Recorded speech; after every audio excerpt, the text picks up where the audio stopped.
कुछ चीज़ें ऐसी होती हैं कि जो उस माशरे में और दुनिया में तो हो रही होती हैं, उस माशरे में आप करने वाले पहले होते हैं।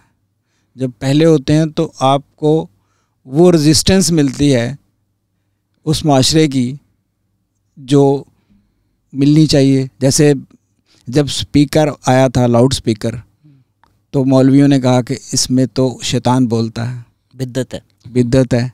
फिर जो है बाद में वही जो है सोर्स एक बना लोगों तक अपनी बात पहुंचाने का, जो है नसीहत तो वाज करने का। लेकिन उस दौर में जिसने बनाया उसको तो जूते ही पड़े ना।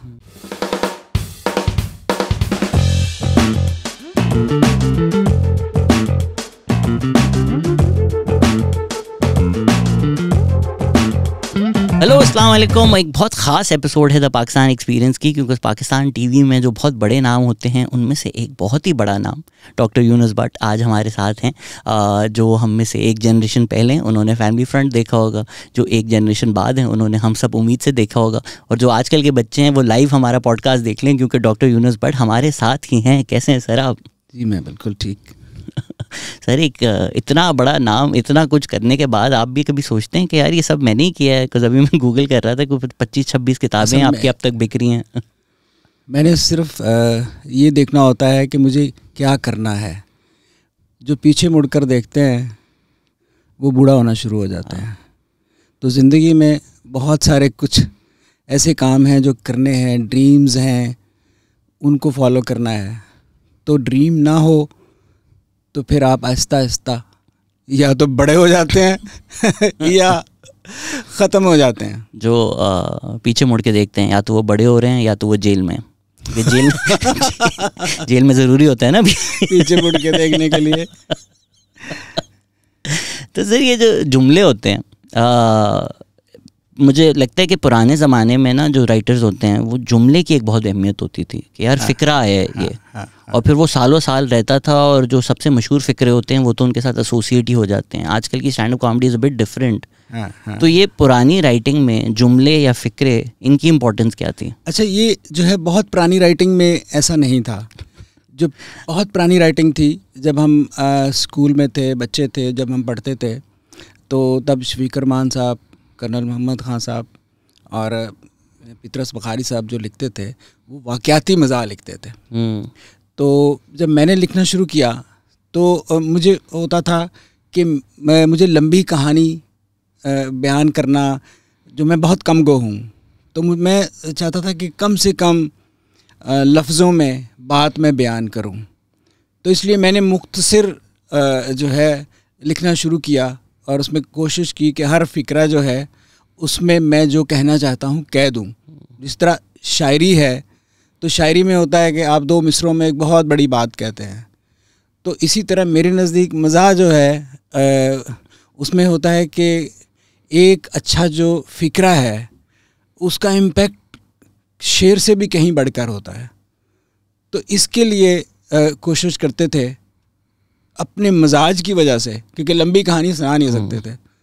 वो मेरे से अगर भी कोई जो है ना, मुझे सीरियल लिखना होता है तो मुझे बड़ा मुश्किल हो जाता है, लेकिन जो सीरीज़ लिखनी होती है, हालांकि वो ज़्यादा मुश्किल होती है कि हर दफ़ा आप एक, जैसे फैमिली फ्रंट है, डोली डार्लिंग है, मिसफिट, बेशुमार मैंने सीरीज़ लिखी जिसमें हर दफ़ा एक नई कहानी लिखनी होती है। तो नई कहानी में होता है कि आप एक नया कुआं खोदते हैं, फिर उसमें से तेल निकालते हैं, तो वो मुझे आसान लगता है। लेकिन जो 26 किस्तों के या इससे लंबे सीरियल्स होते हैं जिसमें पूरी एक कहानी लेके चलना पड़ती है, तो वो मेरे से नहीं होता, मेरा मजाज नहीं है। सर, जिस तरह राइटिंग होती है उसमें एक नैरेटिव की बहुत ज़्यादा अहमियत है। मतलब हम अगर किताबें पढ़ें तो वो जब कैरेक्टर से एक रिश्ता बन जाता है, तो फिर वो अगर एक नॉर्मल कहीं भी बात हो तो आपको फ़नी लगती है, क्योंकि आपका एक रिश्ता है, आप एक किताब पढ़ रहे हैं। और जिस तरह पुरानी कदीम राइटिंग है, जिस तरह ओडिसी भी है, वो इतनी लंबी किताब है, होमर की लिखी हुई है, और फिर उसकी अहमियत उसी से आती है कि you're immersed in that world, एक पूरी वर्ल्ड क्रिएशन है। तो डू यू फील कि वो आपके लिए नहीं थी, और डू यू फील लाइक कि brevity is the soul of the wit? दो अलग अलग फिलोसफीज़ है ना, कि यार कम लिखो और उसमें बड़ी बात कर दो, या एक पूरी दुनिया क्रिएट करो और उसमें कैरेक्टर्स क्रिएट करो। देखिए, मैं जो है ना, मेरी जो राइटिंग है ना, उसमें इस तरह का कोई नहीं है कि मैंने फ़लाँ चीज़ करनी थी तो मैंने उसके लिए कोशिश की और उसको बहुत सोच समझ के उस तरह किया। मेरे लिए जो था ये एक इजहार का ज़रिया था, तो मैंने उसको आसान बनाया अपने लिए कि जो चीज़ मेरे मजाज के करीब है मैं उसको करता गया ताकि मैं उसको करूं, इसको एंजॉय करूं। तो इसलिए जो है मतलब कोई बहुत बड़ी फ़िलासफ़ी मेरे इस अंदाज में नहीं है, लेकिन मुझे ये होता है कि बस आज तो खैर अब ऐसा दौर आ गया है कि जब एक एक फ़िक्रा जो है, एक एक जुमला जो है वो इम्पॉर्टेंट होता है। तो उस ज़माने में जो होता था लंबी जो थी कहानियाँ, उनकी डिस्क्रिप्शंस जो थी वो ज़्यादा पसंद की जाती थी। सो आप तो जीती जागती मिसाल हैं उस बात की कि आजकल जोक किया जाता है ना कि बच्चे को अगर कमेडियन बनना है तो बाप कहता है कि मत करो लोग हंसेंगे। तो आपके साथ भी तो यही हुआ कि आपने दर्द पे एक शायरी लिखी, लोगों ने हंसना शुरू कर दिया, आपने बोला चलो हंस रहे हैं तो वही काम कर लूँ ना। मैं तो जो है जब वो हंस रहे थे तो मैं तो जो है ना सोचा कि ख़त्म होने से पहले ही उठ जाऊं।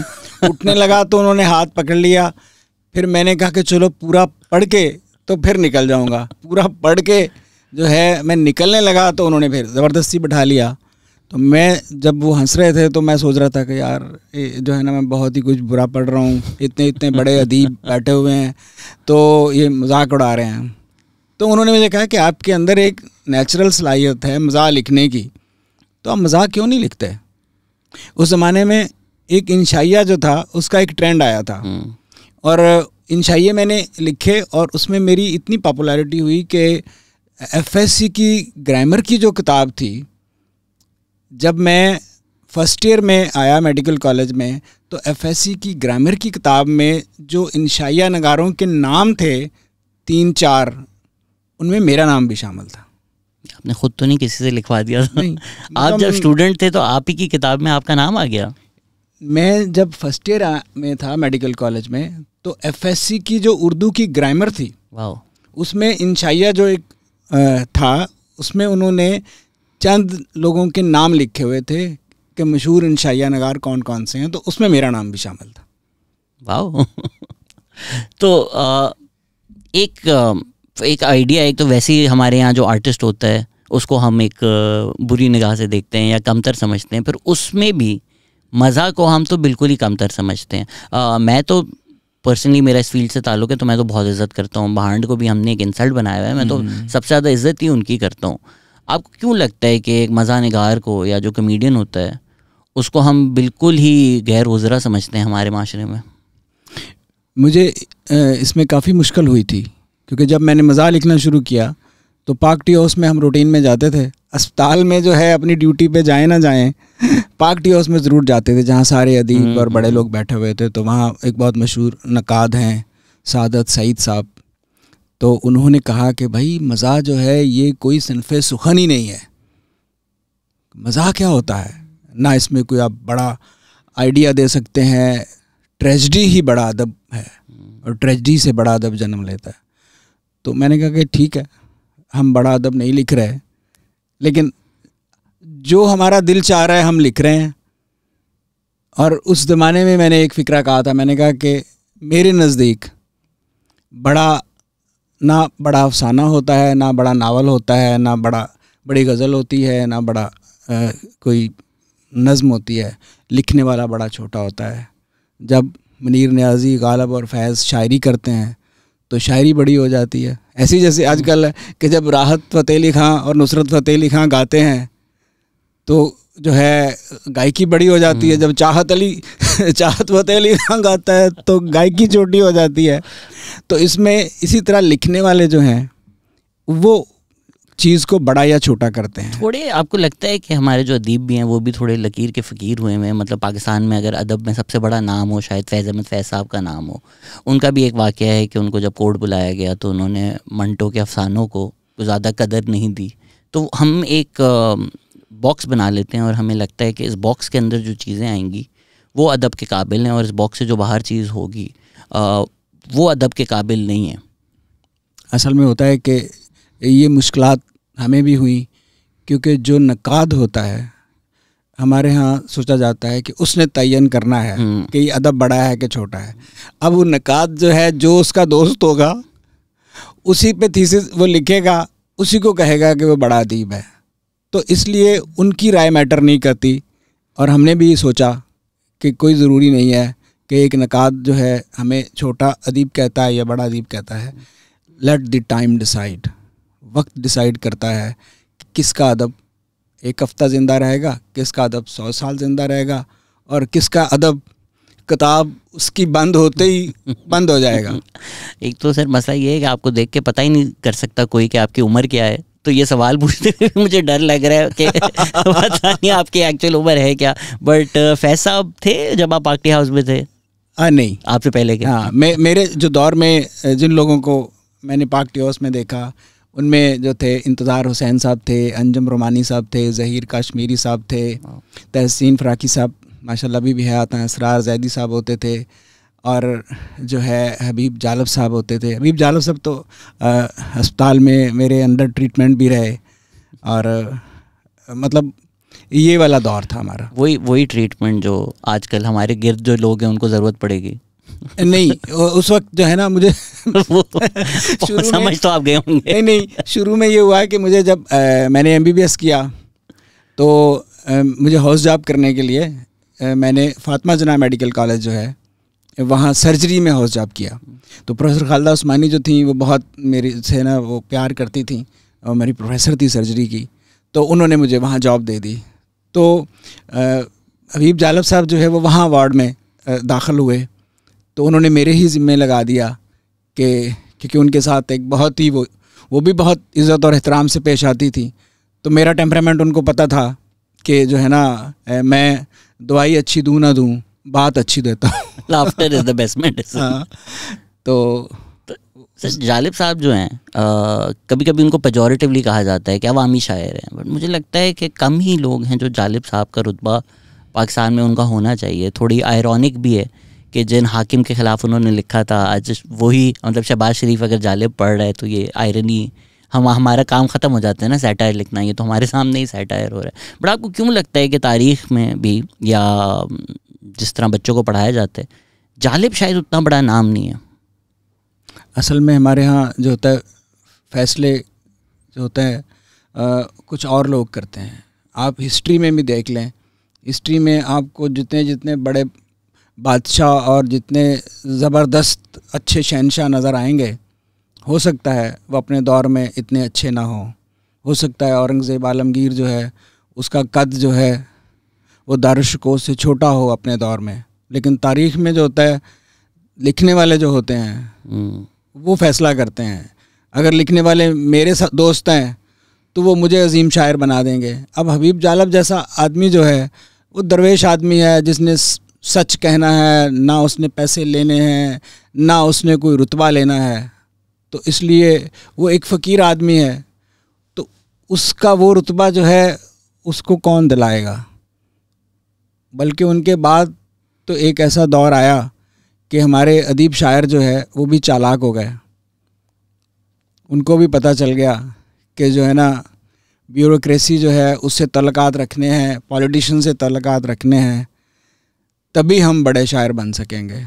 तो फिर हमारे यहाँ गालिब पैदा होने बंद हो गए, ज़ौक़ पैदा होना शुरू हो गया। तो हमें करना चाहिए ना, आपने जिस तरह दारा शिकोह और औरंगज़ेब का जिक्र किया, औरंगज़ेब कुछ भी कर ले, तारीख़ में जो दारा शिकोह का रुतबा है वो शायद औरंगज़ेब से बड़ा ही लिखा जाएगा। भले तारीख़ और हिस्ट्री के जो बुक्स कंट्रोल करते हैं वो जो भी करने की कोशिश करें, ये एक पूरी सीरीज़ बन सकती है कि अगर औरंगज़ेब की जगह दारा शिकोह आते तो बरे सग़ीर की तारीख़ क्या होती।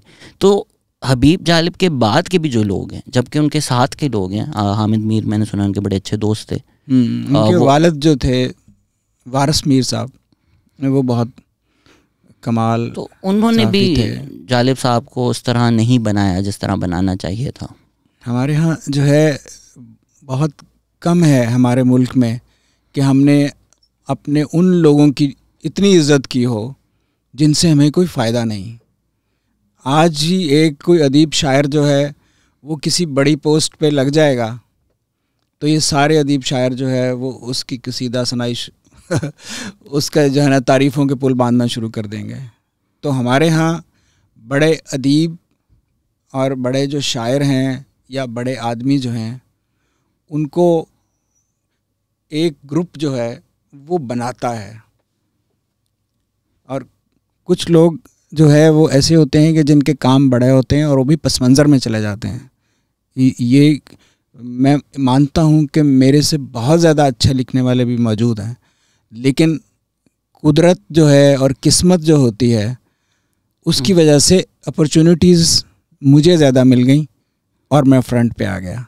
अगर हम बात ही कर रहे हैं कि शायरों पे कितना जुल्म किया गया, तो आपको लगता है पाकिस्तान की तारीख के जितने बड़े शायर हैं इससे बड़ा जुल्म किसी के साथ हुआ कि अहमद फराज को शिबली फराज की जैसी औलाद मिली?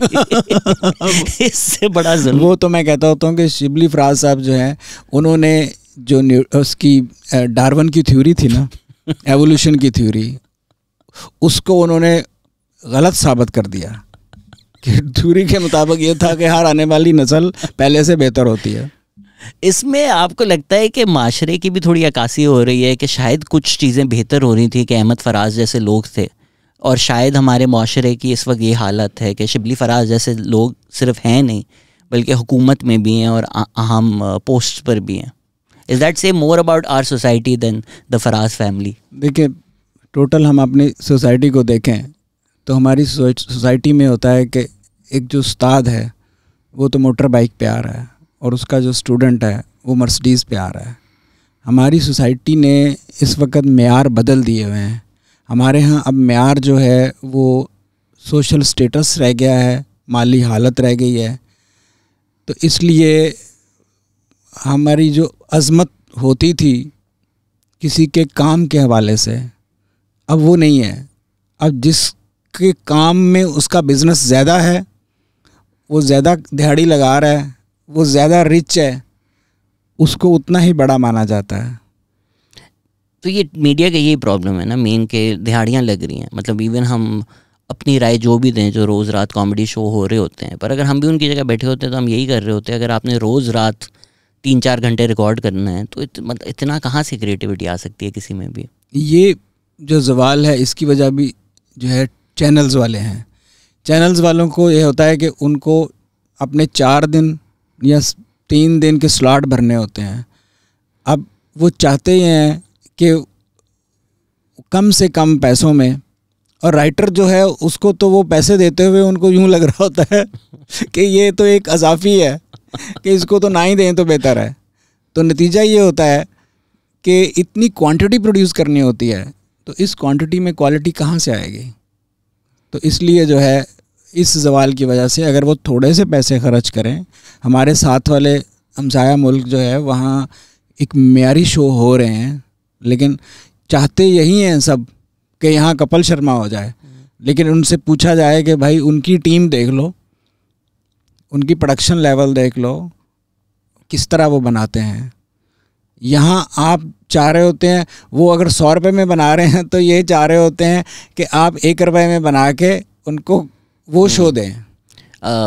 क्योंकि आप आए हुए हैं तो शायद कोई चैनल ओनर इसको सुन ले। ये जो स्टैंड अप कॉमेडी स्पेशल्स होते हैं, आपने भी देखे होंगे नेटफ्लिक्स पे, अमेज़ॉन पे। एक अंदाज़ा लगाएं कि पाकिस्तानी टर्म्स में एक इंडियन स्टैंड अप कॉमिक को ये करने के 1 घंटे का शो कितने पैसे मिलते होंगे जो अमेज़ॉन पे आता है? एक मुझे आप बताएं कि आपके अंदाजे में कितने होंगे? नहीं, मेरे अंदाजे के मुताबिक जो है उनको 5 से जो है 10 मिलियन के दरमियान मिलते होंगे। 30 करोड़ पाकिस्तानी। 30 करोड़ पाकिस्तानी। 30 करोड़ पाकिस्तानी एक अमेज़ॉन का शो करने के लिए। फिर मुझसे लोग बोलते हैं पाकिस्तान में क्यों नहीं स्टैंड अप कॉमेडी हो रही? भाई इंडिया में अगर आप 4 साल 5 साल मेहनत करो तो आपके पास ये गोल है कि आप यहाँ पहुँच सकते हो। मतलब अगर कोई बच्चा क्रिकेट भी खेल रहा है, ठीक है उसको शौक है, लेकिन उसको पता है मैंने बाबर आजम बनना है। हमने तो वो दरवाजे ही बंद कर दिए हैं ना पूरी कौम के लिए। और वहाँ जो है एक मज़े की बात, मैं जब इंडिया में गया तो मुझे पता चला कि यहाँ कॉमेडी क्लब्स हैं जी जी, और उनके टिकट्स बिकते हैं, और वहाँ लोग जाके नए लोग भी स्टैंड अप करते हैं और सीनियर लोग जो होते हैं वो भी स्टैंड अप करते हैं। तो मुझे बड़ी जो है उस वक़्त खुशी हुई। मैंने कहा हमारे यहाँ तो बहुत टैलेंटेड लोग हैं और वो भी ऐसे कर सकते होंगे। तो मैंने आके बड़ी कोशिश की कि एक जो है कैफ़े कॉमेडी एक बनाया जाए जिसमें इस तरह की चीज़ें हो सकें। लेकिन हमारा जो है वो कल्चर जो है वो, और हमारे इर्द गिर्द के लोग जो हैं वो उन लोगों को कबूल कर लेंगे। आज भी जो अमेज़ॉन पे स्टैंड अप कर रहे हैं ना, उसको ये 10-15 करोड़ दे के यहाँ बुला लेंगे, आपको नहीं देंगे। ये एक बहुत बड़ी ट्रेजेडी है कि हमारे यहाँ जो है, एक तो हमारे जितने भी ये काम कर रहे लोग हैं उनको ब्रांड नहीं बनाया जाता, उनको प्रमोट नहीं किया जाता। वो जितना कुछ करता है वो अपनी स्ट्रेंथ पे करता है, उस पौधे की तरह कि जो खुश्क ज़मीन से निकलता है, ना उसको कोई पानी देता है, ना उसको कोई टेक केयर करता है, उसने खुद ही अपने ज़ोर पे दरख्त बनना है। तो ये जो मालिकान है उनकी कम ज़रफ़ी है, या क्योंकि आपने कल्चर का जिक्र किया, जितना हम तफरीक करने की कोशिश करें ज़्यादातर तो हमारा कल्चर सेम ही है। मतलब अगर हम कराची का भी जिक्र करें तो एक बहुत बड़ी महाजर कम्युनिटी आई थी, तो वो इतना कोई कल्चरल रूट्स तो अलग नहीं है। तो शायद जिन लोगों के पास ताकत है कि वो, अंग्रेज़ी में कहावत है throw the ladder back down, कि जब आप ऊपर चले गए आप सीढ़ी वापस नीचे फेंकें ताकि और लोगों के लिए रास्ता बने। हमारे यहाँ तो मेरे ख्याल से वो सीढ़ी जो लगी हुई होती है उसको भी लाते मार देते हैं। हमारे यहाँ जो साइकी है ना, वो साइकी उस तरह की है कि बनी बनाई चीज़ जो है ना उसको ख़रीदें। ये लोग चीज़ों को बनाते नहीं हैं। और दूसरा यह है कि इकॉनमी जो है वो बहुत सबसे इम्पॉर्टेंट चीज़ है। अभी पिछले 4 सालों में जो चैनल मालकान हैं, उन चैनल इतने बन गए, बिज़नेस उतना ही था वो डिवाइड हो गया, और ये हुआ कि जो पहले जो चैनल जितना कमाता था, इन 4 सालों में वो कम से कम होता चला गया, और उन्होंने अपने बजट भी उसी तरह स्क्वीज़ करना शुरू कर दिया है। बल्कि अभी तो बहुत सारे चैनल्स हैं, उनके जो एंकर्स हैं उनको तनख्वाहें भी चैनल वाले नहीं देते, कहीं और से मिलती हैं। तो बड़ी अब तब्दीली आ गई छोड़ें, आप मुबशिर लुकमान का क्यों जिक्र कर रहे हैं?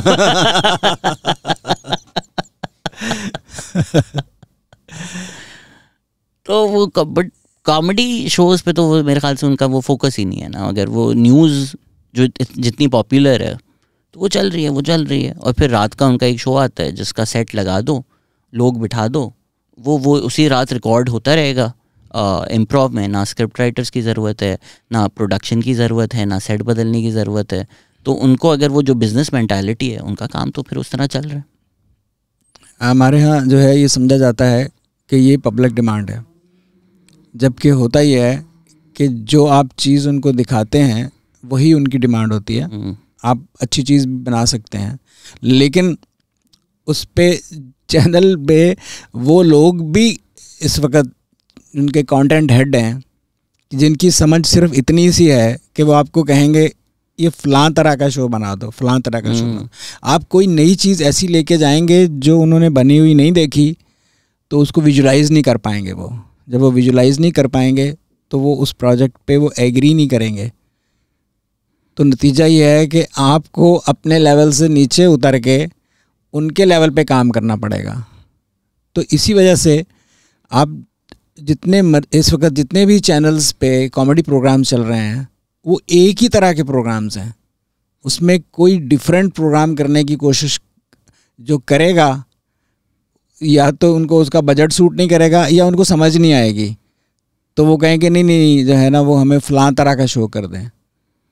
इसमें भी जिस तरह मैंने जिक्र किया कि मैं तो भांड की बहुत इज़्ज़त करता हूँ, एक बाबा बिठाना क्यों ज़रूरी होता है कि अच्छा कंट्रोल में रहे? ऑलमोस्ट वो क्लासरूम एटमॉस्फेयर बना देते हैं कि ये भांड तो अपने आप को कंट्रोल कर नहीं सकेंगे, जबकि अक्सर जो भांड बात कर रहा होता है वो ज़्यादा अक्लमंद होती है। जिस तरह शेक्सपियर में भी होता है, जो फूल बात करता है वो किंग से ज़्यादा अक्लमंद की होती है। किंग लियर एक्चुअली बेवकूफ़ है, जो फूल है वो अक्लमंदी की बातें कर रहा है जो किंग लियर को समझ नहीं आ रही। तो वो जब बाबा बिठा देते हैं जो संजीदगी से फिर लोगों को लेक्चर्स भी दे रहा होता है या मैसेज भी दे रहा होता है, तो इवन कॉमेडी शोज़ में मुझे लगता है कि एक उनको फील होती है, ज़रूरत ये है कि ये सिर्फ कॉमेडी ना हो, लोग इससे मैसेज भी लेके जाएं। जबकि मुझे लगता है कि वो कॉमेडी इट्सेल्फ में ही आइडियाज़ हैं, हमें एक बाबे की ज़रूरत होनी नहीं चाहिए। बाबे की ज़रूरत तब नहीं होगी जब आपका उसमें कुछ स्क्रिप्ट होगा कि ये कहाँ से शुरू होना है और कहाँ इसने ख़त्म होना है। दुनिया जहाँ में जो शोज़ होते हैं उनमें एक ऐसा होस्ट होता है जो सब लोग चीज़ों को लिंक करता है। उसका काम जो होता है लेक्चर झाड़ना नहीं होता। लेकिन यहाँ तो वो कर रहे होते हैं ना, मतलब हाँ, आफ्ताब इकबाल साहब हैं। हाँ, वो लो है, उन्होंने बेसिक होता है कि जो बिक जाती है ना चीज़ मार्केट में, तो फिर उसी तरह की सारे लोग उसी तरह की चीज़ें करना शुरू हो जाते हैं। लेकिन कुछ चीज़ें ऐसी होती हैं जो बड़ी मुश्किल होती हैं, वो होती नहीं हैं। जैसे हम सब मीत से था, तो वो जो है उसकी बड़ी कोशिशें सब ने की, वो नहीं हो पाता क्योंकि उसके लिए स्क्रिप्ट चाहिए, तो इसलिए वो नहीं लोग कर पाए। ये आफ्ताब वाला जो फॉर्मेट था वो चूँकि आसान था, उसमें टैलेंट सारा उन लोगों का है जो कॉमेडियंस हैं। बिल्कुल। और खाना उसने है जो होस्ट है, जो मेन उसको है, नाम उसका चलना है। तो ये आसान लगा उनको कि उनको जो है वो रेंट के लोग हैं, कभी वो कोई उठा के ले जाएगा, कभी कोई उठा के ले जाएगा, हालांकि शो उन्हीं की वजह से चलते हैं। इसमें आप भी हाल ही में तनकीद का निशाना बने तो आपसे भी ये मैं पूछ ही लूँ कि उर्दू अदब के जो लोग हैं, जिस तरह आफ्ताब इकबाल भी अक्सर इस तरह की बातें करते हैं कि ख़त का आप अल्फाज इस्तेमाल कर रहे हैं, आप सब गलत इस्तेमाल कर रहे हैं, क्योंकि 1700 की सदी में जब ख़त का लफ्ज़ ईजाद हुआ था तो उसका मतलब ये था।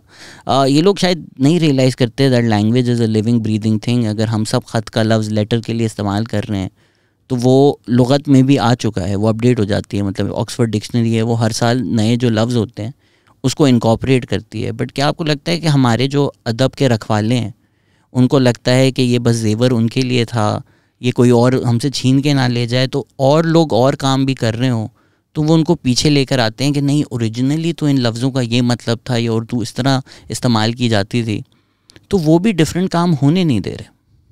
असल में ये जो सारी बातें कर रहे होते हैं ना, ये भी अपना जो है वो दिखाना चीज़ बेच रहे होते हैं। उनके पास और कुछ बेचने को नहीं है तो वो ये चीज़ बेच रहे हैं।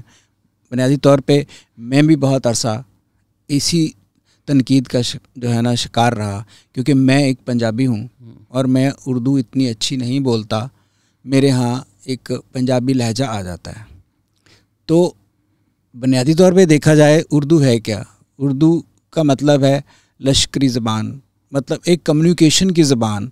ये दुनिया की वो ज़बान है कि जिसमें आप दुनिया की हर ज़बान इसमें डाल सकते हैं और हर लहजा डाल सकते हैं। अब उर्दू मोहल्ला जो है वो तो नहीं रही, अब उर्दू महल्ला है। बट वो पहले भी कभी नहीं थी, क्योंकि उर्दू की ज़बान इवन शुरू में उसने हर ज़बानों से लफ्ज़ लिए थे। मतलब इवन अगर कोई रिक्शा बोलता है, वो अभी जावेद अख्तर साहब, जब एक तो उनकी स्पीच वायरल हो गई, बट जो नहीं हुई, उन्होंने उर्दू का एक जुमला पढ़ा, उन्होंने बोला सबको ये उर्दू समझ में आई, बोला ठीक है। फिर उन्होंने बताया कि 17 ज़बानें हैं जिनके जुमले थे ये, और हम इसको अब एक उर्दू का जुमला कहते हैं। तो जो लोग ये दरवाजे में बंद करके ज़बान को और कल्चर को रखना चाहते हैं वो हो नहीं सकता। लेकिन अब तो दुनिया बिल्कुल बदल गई है। अब यह है कि जो बोल रहा है उसी की उर्दू है, जिस अंदाज में भी बोल रहा है। मेन क्या मकसद है? ज़बान है क्या? ज़बान कम्युनिकेट करना है, वो अपना थॉट कम्युनिकेट करे, अपनी बात कम्युनिकेट करे। जो जिसकी बात कम्युनिकेट करे, हमारा एक करैक्टर होता था किसी ड्रामे में, अमजद साहब के ड्रामे में, तो कहता है कि बात समझ में आ गई है ना? कहता जी आ गई है। तो कहता बस ठीक है। जब बात समझ में आ रही है तो फिर जो है उसको अपने इस्तेमाल के लिए, यूज़ करने के लिए जो है वो दूसरों को कहना कि भाई ये इस तरह नहीं होना चाहिए, इस तरह नहीं होना चाहिए। अभी मैं और मुस्तफ़ा चौधरी और मुर्तज़ा चौधरी और फैसल चौधरी का KLF पे एक सेशन था, हमें तो आप जानते ही हैं। तो कुछ जो लोग हैं कि ये लिटरेचर तो नहीं है जो ये लोग कह रहे हैं, वो काफ़ी इन पे नाराज़ हो गए थे कि ये लिटरेचर नहीं है, ये जो बातें हो रही हैं। असल में उनके नज़दीक ये है कि लिटरेचर वो है, जैसे उस दिन बुशरा अंसारी कह रही थी कि जो ज़िया मईनुद्दीन है वो एक्टरों के एक्टर हैं, इसी तरह हमारे उस्ताद जो है मुश्ताक यूसुफ़ी साहब वो अदीबों के अदीब हैं। इसी तरह लिटरेचर जो होता है वो समझा जाता है कि जो अदब के लोगों के लिए है। तो आप लोग जो काम कर रहे हैं, आप अदीबों के लिए नहीं कर रहे, आप सब लोगों के लिए कर रहे हैं। तो इसलिए आप से लिटरेचर की तवक्को रखना, क्योंकि आपका बहुत लिमिटेड नहीं है व्यूअर। या तो आप किसी अदबी तंजीम में जहाँ सारे अदीब आए हुए हों, आप भी जब वहाँ जाएंगे तो आप उसी तरह की बात करेंगे जिस तरह का आपका क्राउड होगा। जैसे हम अगर कॉलेज में जाते हैं तो हमारी टॉक यूथ ओरिएंटेड होती है, जब हम किसी अस्पताल में जाते हैं तो मेडिकल ओरिएंटेड होती है, जब किसी ख़वातीन की जो है किसी महफ़िल में जाते हैं तो उसमें हमारा एक और ज़रा थोड़ा और महज़ब हो जाते हैं। तो इसलिए ऑडियंस पे डिपेंड कर रहा होता है। हो सकता है कि आप गलत ऑडियंस में चले गए हो। हम तो ऐसे ही ऑडियंस आप जो भी ले आए, बट ये भी जो इन्होंने अपने दिमाग पे ताले लगाए हुए इनको भी खोलने की ज़रूरत है। अब शेक्सपियर जो है, शेक्सपियर अवामी थिएटर होता था, हमारे लिए तो अब उन्होंने किताबों में बंद कर दिया है ना। या मंटो का भी अगर जिक्र करें, अगर मैं सदात हसन मंटो हटा कर उनका अफसाना छाप दूँ और बोलूँ ये कल का एक लड़का है तलहा, गुलशन में रहता है, इसने लिखा है, लोग उसको सिर्फ गालियाँ देंगे कि तुमने ये लिखा कैसे, पाकिस्तान जैसे माशरे में ये तुम लिख कैसे सकते हो। ये मैं भी चूँकि इसी तरह सोचता था, और मैं मुझसे जब कोई पूछते थे कि भाई आपको कौन राइटर पसंद है, कौन पसंद है, तो मैं हमेशा यही कहता था कि मुझे राइटर पसंद नहीं आते, मुझे उनकी तहरीरें पसंद होती हैं। हमारा प्रॉब्लम ये है कि हम राइटर पसंद करते हैं। आप अपनी तहरीर पे नाम किसी बड़े राइटर का लिख दें, अपनी नज़म पे जावेद अख्तर लिख दें तो वो नज़म वायरल होगी। जावेद अख्तर की नज़म पे आप अपना नाम लिख दें तो लोग कहेंगे ये क्या बकवास किया आपने। इसलिए हम दर्द डिस्को पे अगर लिख दूं मैं, मतलब वही जावेद अख्तर है जिसने दर्द डिस्को भी लिखा है। हाँ। तो हमारे यहाँ जो है होना ये चाहिए कि कंटेंट देखना चाहिए, क्या क्या रहा, दूसरा क्या क्या रहा है, ये नहीं देखना चाहिए क्या कौन रहा है। आपके जॉन साहब के बारे में क्या ख्याल आते हैं? क्योंकि जॉन एलिया भी हैं, अब वो बहुत महारत और मशहूर हुए हैं ऑनलाइन उसकी वजह से, बट जिस तरह की वो शायरी करते हैं मुझे लगता है अपने वक्त में उनको भी इसी तरह कोई सड़क छाप शायरी समझते होंगे लोग। असल में जो है वो उनका जो मकाम था उनको वो मकाम नहीं मिला। लोग यही बोलते होंगे ना कि ये क्या बातें हैं। उनकी शायरी में जो फ्लो है और जो उसमें बारीक नुक्ते हैं वो उस दौर में बड़े ही इनफरादी थे, बड़े ही नए थे।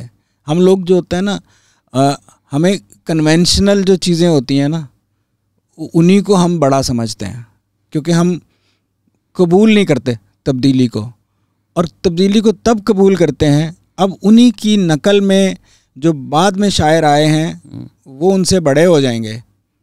जिस आदमी ने वो ट्रेंड दिया उस वक़्त उसको कबूलियत नहीं मिलती, क्योंकि वो वक्त से पहले आ जाते हैं।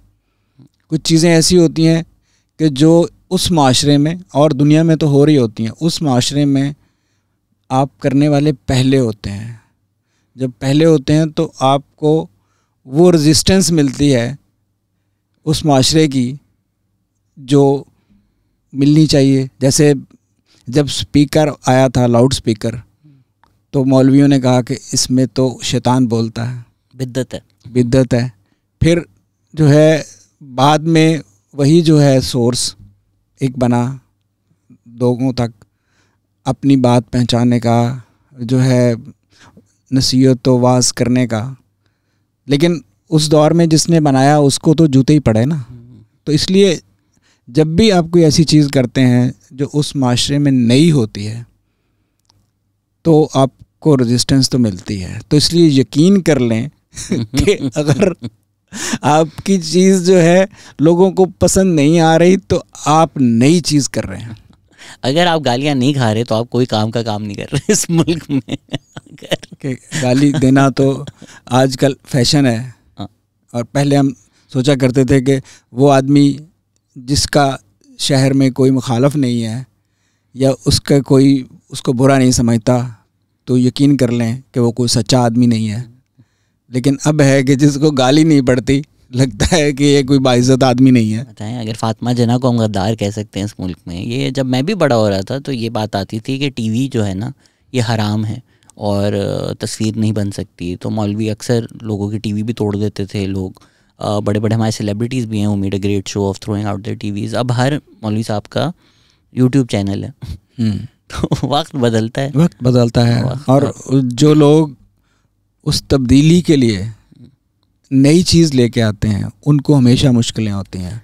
सर इसमें आपने अक्सर अपने इंटरव्यूज़ में कहा है कि मैं इस तरह का मज़ाक लिखता हूँ कि जिसके बारे में लिखा हुआ है वो भी मुस्कुराए और शायद जो उसके ख़िलाफ़ है वो हंसे, लेकिन दिल आज़ारी ना हो। बट ये तो स्टैंडर्ड नहीं हो सकता ना, मतलब असल में मेरा नुक्ता नज़र ये है कि मेरे जिस फ़िक्रे से किसी का दिल दुखता है तो मैं समझता हूँ मेरी क्राफ्ट में कमी रह गई है। क्योंकि जो खाका लिखना या मज़ाक लिखना है, बोलना जो होता है, बोलने में तो आप बोल जाते हैं, कभी कभी खुद ही लगता है कि ये ज़रा ज़्यादा बोल गए। लिखना जो होता है उसमें होता है कि आपने पत्थर से हीरा तराशना है। अगर आप उस तराश में कोई नोक रह गई और किसी को चुभ गई तो फिर मेरे नज़दीक यह है कि क्राफ्ट में कुछ कमी है। क्योंकि आप कोई भी ऐसी बात नहीं है दुनिया में जिसको आप बहुत सलीके से ना कह सकें। पर सर यहाँ पे तो एक आप राउंड बॉल भी रख दें तो कोई जाके सर मार देगा, किसी की दिल आज़ारी ना हो इस पर तो आप कंट्रोल कर ही नहीं सकते। अगर अब शिबली फराज साहब ये प्रोग्राम सुन रहे हैं शायद उनको बुरा लग जाए जो हमने बात की। असल में उसमें जो होता है हमने ये कोशिश करनी होती है कि हम जो कर रहे हैं वो उससे दिल आज़ारी तो नहीं होगी। अब दूसरे की जो दिल आज़ारी होती है वो डिपेंड कर रहा होता है उसकी अपनी सेंसिटिविटी पे। कुछ चीज़ें ऐसी होती हैं कि आप चूँकि मेरे जानने वाले हैं, जो बात आप कहेंगे वो मुझे बुरी नहीं लगेगी, लेकिन एक आदमी जो मैं जिसको समझता हूँ कि ये तो मेरा है ही मुखालिफ, वो बात जब करेगा तो मुझे बुरी लगेगी। तो वो जो होता है सर्कमस्टांसेस जो होते हैं वो चेंज होते हैं, पॉइंट ऑफ व्यू चेंज होते हैं, तो चीज़ जो होता है वो अच्छी या बुरी लगती है। लेकिन हमने ये फैसला करना होता है कि स्टैंडर्ड जो बात है वो अच्छी लगने वाली है कि नहीं लगने वाली। बट सर ये स्टैंडर्ड भी तो बदलता रहता है ना। अब जिस तरह पुराने वक्त थे शायद किसी को मोटा बोलना बुरा ना लगता हो या किसी को बोलना कि यार वो तो इतना से आफाम है, अब ये चीज़ें बहुत बुरी कंसिडर की जाती हैं। तो एक हमारा पुराना तबका है जिनको लगता है कि वल्गैरिटी के ज़ुमरे में जो बातें जा रही हैं वो तो अनएक्सेप्टेबल हैं, लेकिन ये बातें तो ठीक हैं, ये बातें तो नॉर्मल होती हैं, हमारी सोसाइटी में होती हैं, जबकि शायद आजकल के ज़माने में ये बातें ज़्यादा बुरी कंसिडर की जाती हैं। असल में इसमें भी बहुत डिफरेंट लेवल्स हैं। क्योंकि हमने स्टैंड अप जो है उसमें हमने देखा है कि जो सबसे ज़्यादा जितना कोई मोटा स्टैंड अप करने वाला होगा वो सबसे ज़्यादा जोक्स मोटापे पे करेगा। जो ब्लैक है वो सबसे ज़्यादा जोक्स जो हो गए अपनी उस अपीयरेंस पे करेगा। तो इसमें अब थोड़ा माशरा खुल गया है, लेकिन उसमें होता है कि ये एक है सेंसिटिव एरिया, इसको हैंडल करना केयरफुली चाहिए और कोशिश करनी चाहिए कि आप इंसल्ट तक ना जाएं। क्योंकि देखा जाए तो दुनिया में सबसे पॉपुलर आज के दौर में जो कॉमेडी का फॉर्म है वो इंसल्ट्स ही है। दुनिया जहाँ में अब देखें वो सेंट्रल कॉमेडी वाले रोस्ट्स करते हैं, इसके अलावा स्टैंड अप जितने भी होते हैं और इवन शोज़ में आप जो है वो इनकी जो प्रेसिडेंट्स हाउस में एक वो होता है कॉरेस्पॉन्डेंस डिनर होता है, उस पे जो रोस्ट होता है या जो बात होती है प्रेसिडेंट के बारे में, तो उसमें ऐसी बातें होती हैं कि जिनमें आप कह सकते हैं कि भाई ये ज़रा इंसल्ट हो गई है। तो इंसल्ट एक फॉर्म तो है, कॉमेडी का फॉर्मेट है। हमारे माशरे में थोड़ा सा चूँकि हमारे ज़बान में आप है, दुनिया में बहुत कम ज़बानें हैं जिसमें आप है, तो हमारे यहाँ रिस्पेक्ट कुछ ज़्यादा है, तो इसलिए हमें उसके हिसाब से एहतियात करनी चाहिए। तो आप कह रहे हैं कि हमारा जिस तरह माशरा है कि पहले आप फिर जाने जा फिर तू का सामा हो गए, अब तो तू के सामा से भी आगे निकल चुके हैं, निकल गए हमें इस तरह का। मैंने जब खाका नगारी शुरू की, मेरी पहली किताब शनाख्त परेड है, तो मैंने जो है सबसे पहले अपना खाका लिखा और उस पे जो है हमारे वो उस्ताद ही हैं अताउल्लाह कासमी साहब, उन्होंने वो खाका पढ़ के कहा, उन्होंने कहा कि तुम्हारे बारे में आज तक जो सबसे सख्त और बेइज्जती करने वाली तहरीर है वो तुम्हारी अपनी है। तो उसके बाद मैंने लोगों के लिखना शुरू किए। मैंने कहा अगर मैं ख़ुद पे हंसने का हौसला रखता हूँ तो फिर ही मुझे दूसरों पे बात करनी चाहिए। इसमें फॉर्मेट भी, जैसे आपने रोस्ट का जिक्र किया, अगर एक रोस्ट के फॉर्मेट पे जा रहे हैं तो आपको पता है वो फॉर्मेट क्या है, हाँ, उसमें हाँ, आप हौसला रखें। बट अगर एक जनरल, जिस तरह आपने जिक्र किया कि काले लोग अपना मजाक उड़ाते हैं, वो उसमें एक रीअफर्मेशन है कि आप पावर ले रहे हैं। जिस तरह एन वर्ड भी वो इस्तेमाल कर सकते हैं, उसको रीडिफाइन कर रहे हैं। लेकिन अगर मैं चला गया और मैंने बोला काले लोग तो ऐसे होते हैं, काले लोग तो फलां होते हैं, वो फिर एक बहुत मसला मसाइल हो जाएगा। तो हमारे यहाँ आप जो नहीं होते उनका ज़्यादा मजाक उड़ा रहे हो। अपना मजाक उड़ाना तो एक बहुत अच्छी चीज़ है। हाँ, ये तो है। जब हम किसी पे कमेंट कर रहे होते हैं तो उसको और तरह लिया जाता है। जब हम अपने पे बात कर रहे होते हैं तो उसका और तरह लिया जाता है। तो उसमें है कि सुनने वाले भी और देखने वाले भी वो नोट करते हैं कि ये इसको कितना कर रहा है, उसकी इंटेंसिटी कितनी है। अगर आप 40-50 फ़िक्रे हैं, उनमें अगर एक आध फ़िक्रा आप ऐसा कर जाते हैं तो वो चल जाता है। लेकिन अगर आप जो है उस ही को मौजू बना लेंगे, उसी के गिर्द सारा घुमाएंगे, तो वो थोड़ा सा जो एक हिस्से लतीफ़ होती है उस पे थोड़ा गिरां गुज़रता है। लोगों को थोड़ा सा फ़ील होता है कि ज़रा ज़्यादा हो गया। आपको भी फ़ील होता है बाद में कि यार ज़रा ज़्यादा कर दिया। तो यही एक वो है हीरा बनने में, जो एक उसकी वो चूंच रह जाती है ना, जो चुभती है। तो लिखने में जो है उसको कंट्रोल किया जा सकता है, लेकिन जो स्टैंड अप वाले हैं, जो बोलने वाले हैं, हमसे तो नहीं होता। उनके लिए जो है आपको उस फॉर्मेट को समझते हुए बर्दाश्त करना होता है, क्योंकि वो दुनिया जहाँ में ही ऐसे है। बट सर, इसमें भी अब एक कहा जाता है, एक फ़लसफ़ा है कि you make fun of what they do, not who they are. अगर स्टैंड अप कॉमेडी शो भी हो रहा है और कोई बस यही करता रहेगा कि तू इतना काला है, तू इतना मोटा है, तू वो है, वो नहीं चलेगा। You have to make fun of के अच्छा जी, जिस तरह अभी अब शिबली फराज का भी जिक्र आया, उनकी जो बातें हैं और उनका जो रवैया है, हम उनका मजाक उड़ा रहे हैं या उनकी कोई अपीयरेंस का मजाक नहीं उड़ा रहे। तो वो अपीयरेंस स्पेसिफिक कॉमेडी मेरे ख्याल से अब अनलेस आप अपने बारे में कर रहे हैं, जिस तरह अगर अमेरिकाज गॉट टैलेंट है, उसमें अक्सर ऐसा होता है कि people with disabilities come and then they make fun of that themselves. वो एक बहुत ही एक एम्पावरिंग सी चीज़ है। लेकिन हम अगर टीवी चलाऊँ मैं, तो लोगों की अपीयरेंस से आगे जाते ही नहीं है। हमारे जो हस्बे हाल फॉर्मेट वाले शोज़ हैं उसमें भी होते हैं, ओते इतना काला सी, ओते इतना वो सी। फिर हम जब कैरेक्टर्स बनाते हैं उसमें भी अपीयरेंस को नुमाया, basically joke is that he is fat, the joke is that is तोतला। I mean that is the beginning and the end of the joke. ये जो है ना, ये आपने बड़ा सही एरिया पकड़ा है। ये मैं शुरू से ही इस पे जो होता था, मैं अपनी कॉमेडीज़ में मैंने कभी कोई ऐसा करैक्टर नहीं बनाया कि जो तोतला हो, जो माजूर हो, जो वो जो होता है बौना हो। क्योंकि मेरे नज़दीक है कि आप उनको अगर लाएंगे तो इस चीज़ पे ना लाएं कि वो आप उनका जो है इस एबिलिटी को अपना सोर्स ऑफ कॉमेडी बना रहे हैं, आप उसको यूटिलाइज कर रहे हैं। इसका मतलब है कि आपके यहाँ कंटेंट की कमी है जी, आपका दिमाग इतना नहीं चलता, सिचुएशंस नहीं बन रही जो आप ऐसे करैक्टर्स बना रहे हैं।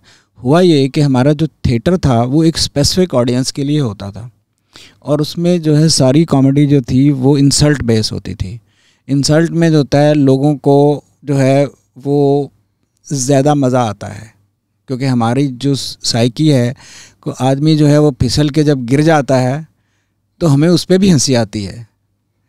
हम अजीब लोग हैं ना। हमें जो है एक पिक्चर मैं देख रहा था, उसमें वो आदमी जो है घोड़े के पीछे आया, घोड़े ने दुलत्ती मारी, वो उड़ के बहुत दूर गया, तो सभी लोग हंसने लगे। मुझे भी ऐसी वीडियोस बहुत फनी लगती हैं। तो असल में होता ये है कि हम लोग ये थोड़ा सा एक सैडिस्ट रवैया होता है कि किसी को तकलीफ़ से हमें लाफ्टर आता है, तो इसी तरह किसी की इंसल्ट से हमें लाफ्टर आता है। लेकिन ये जो कॉमेडी थी ये स्पेसिफिक थिएटर के लिए थी कि वहाँ लोग टिकट ख़रीद के आते हैं और वो महदूद तबका है जो देखता है। अब हुआ ये कि उन लोगों को जब टेलीविज़न पे, नेशनल चैनल्स पे आए वो लोग अपने टैलेंट की वजह से, तो उनको गाइड नहीं किया गया कि यहाँ जो है आपने अपने टैलेंट को ज़रा बेहतर वे में इस्तेमाल करना है। उनको एज़ इट इज़ ले लिया गया। एक ठेकेदार हुआ जिसने उनको ठेके पे लिया, वो होस्ट बन गया, और बाकी उनको छोड़ दिया कि भाई आपको हमने पर मंथ इतने पैसे देने हैं, आपने बोलते रहना है, जब शो का टाइम ख़त्म हो जाएगा तो वो डायरेक्टर बता देगा कि टाइम पूरा हो गया। ये बहुत आपने अच्छी बात की, क्योंकि उसमें ये होता है कि अगर आपने एक मूवी बनाई है जिसमें जोक यही है कि आदमी तोतला है, तो हो सकता है कि बच्चे जब कल स्कूल जाएं तो उनके स्कूल में कोई इस तरह बोलता हो, फिर उसको बुली करेंगे।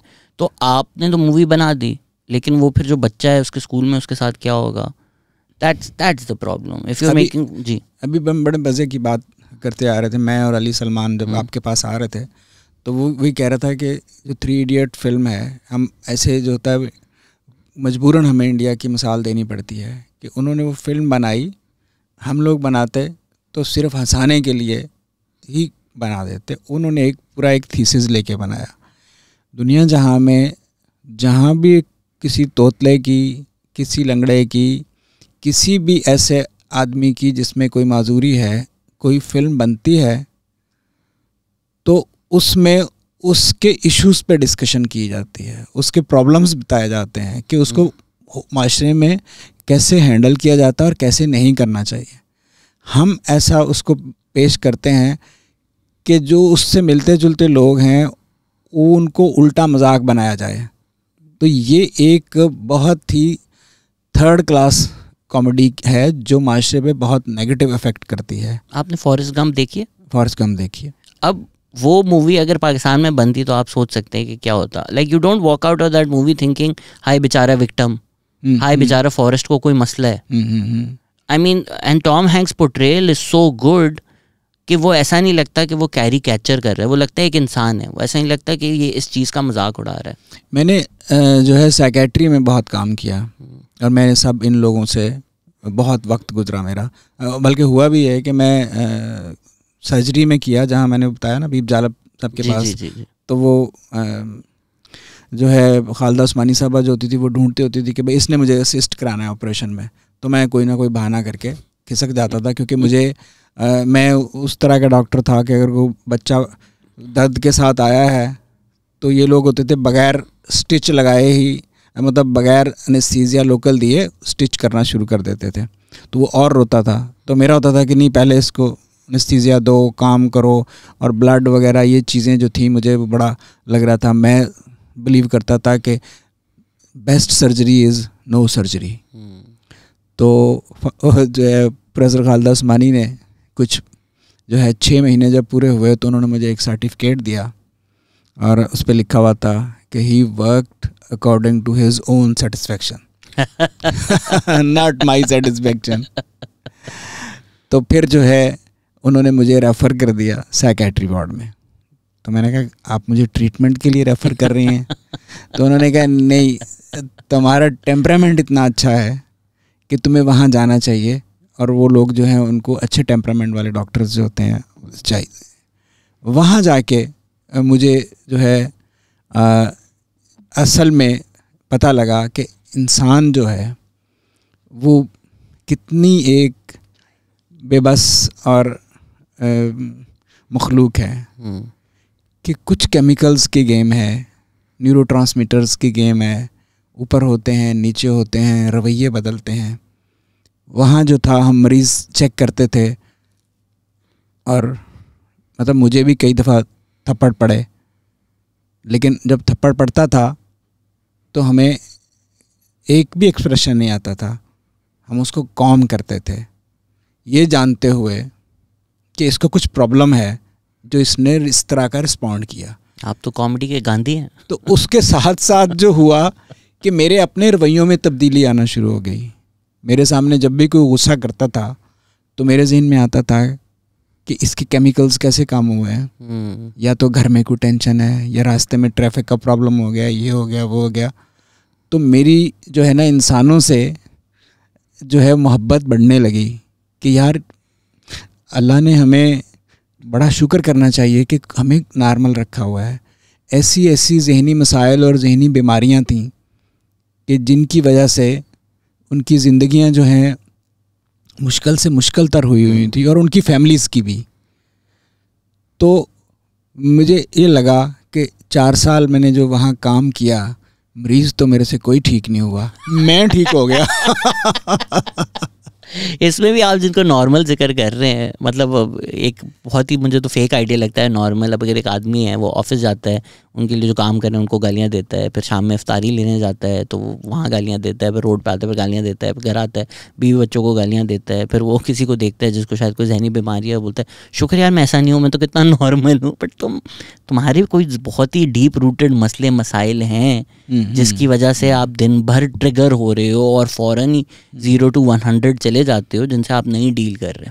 इसमें होता है कि जो है एक नॉर्मेलिटी और जो है इलनेस और नॉर्मेलिटी में हम ये फ़र्क रखते हैं कि जब आपकी जो है आदतों और हरकत की वजह से आप और आपके इर्द गिर्द के लोग डिस्टर्ब होना शुरू हो जाएं तो फिर हम उसको इलनेस में ले जाते हैं। अदरवाइज़ जो है उसको नॉर्मेलिटी में रखते हैं। और हमारे यहाँ नॉर्मेलिटी में भी पर्सनैलिटी डिसऑर्डर्स बहुत ज़्यादा होते हैं, डिफरेंट टाइप की पर्सनैलिटीज़ होती हैं। तो उन पर्सनैलिटीज़ के हिसाब से लोगों के डिफरेंट रवैये होते हैं।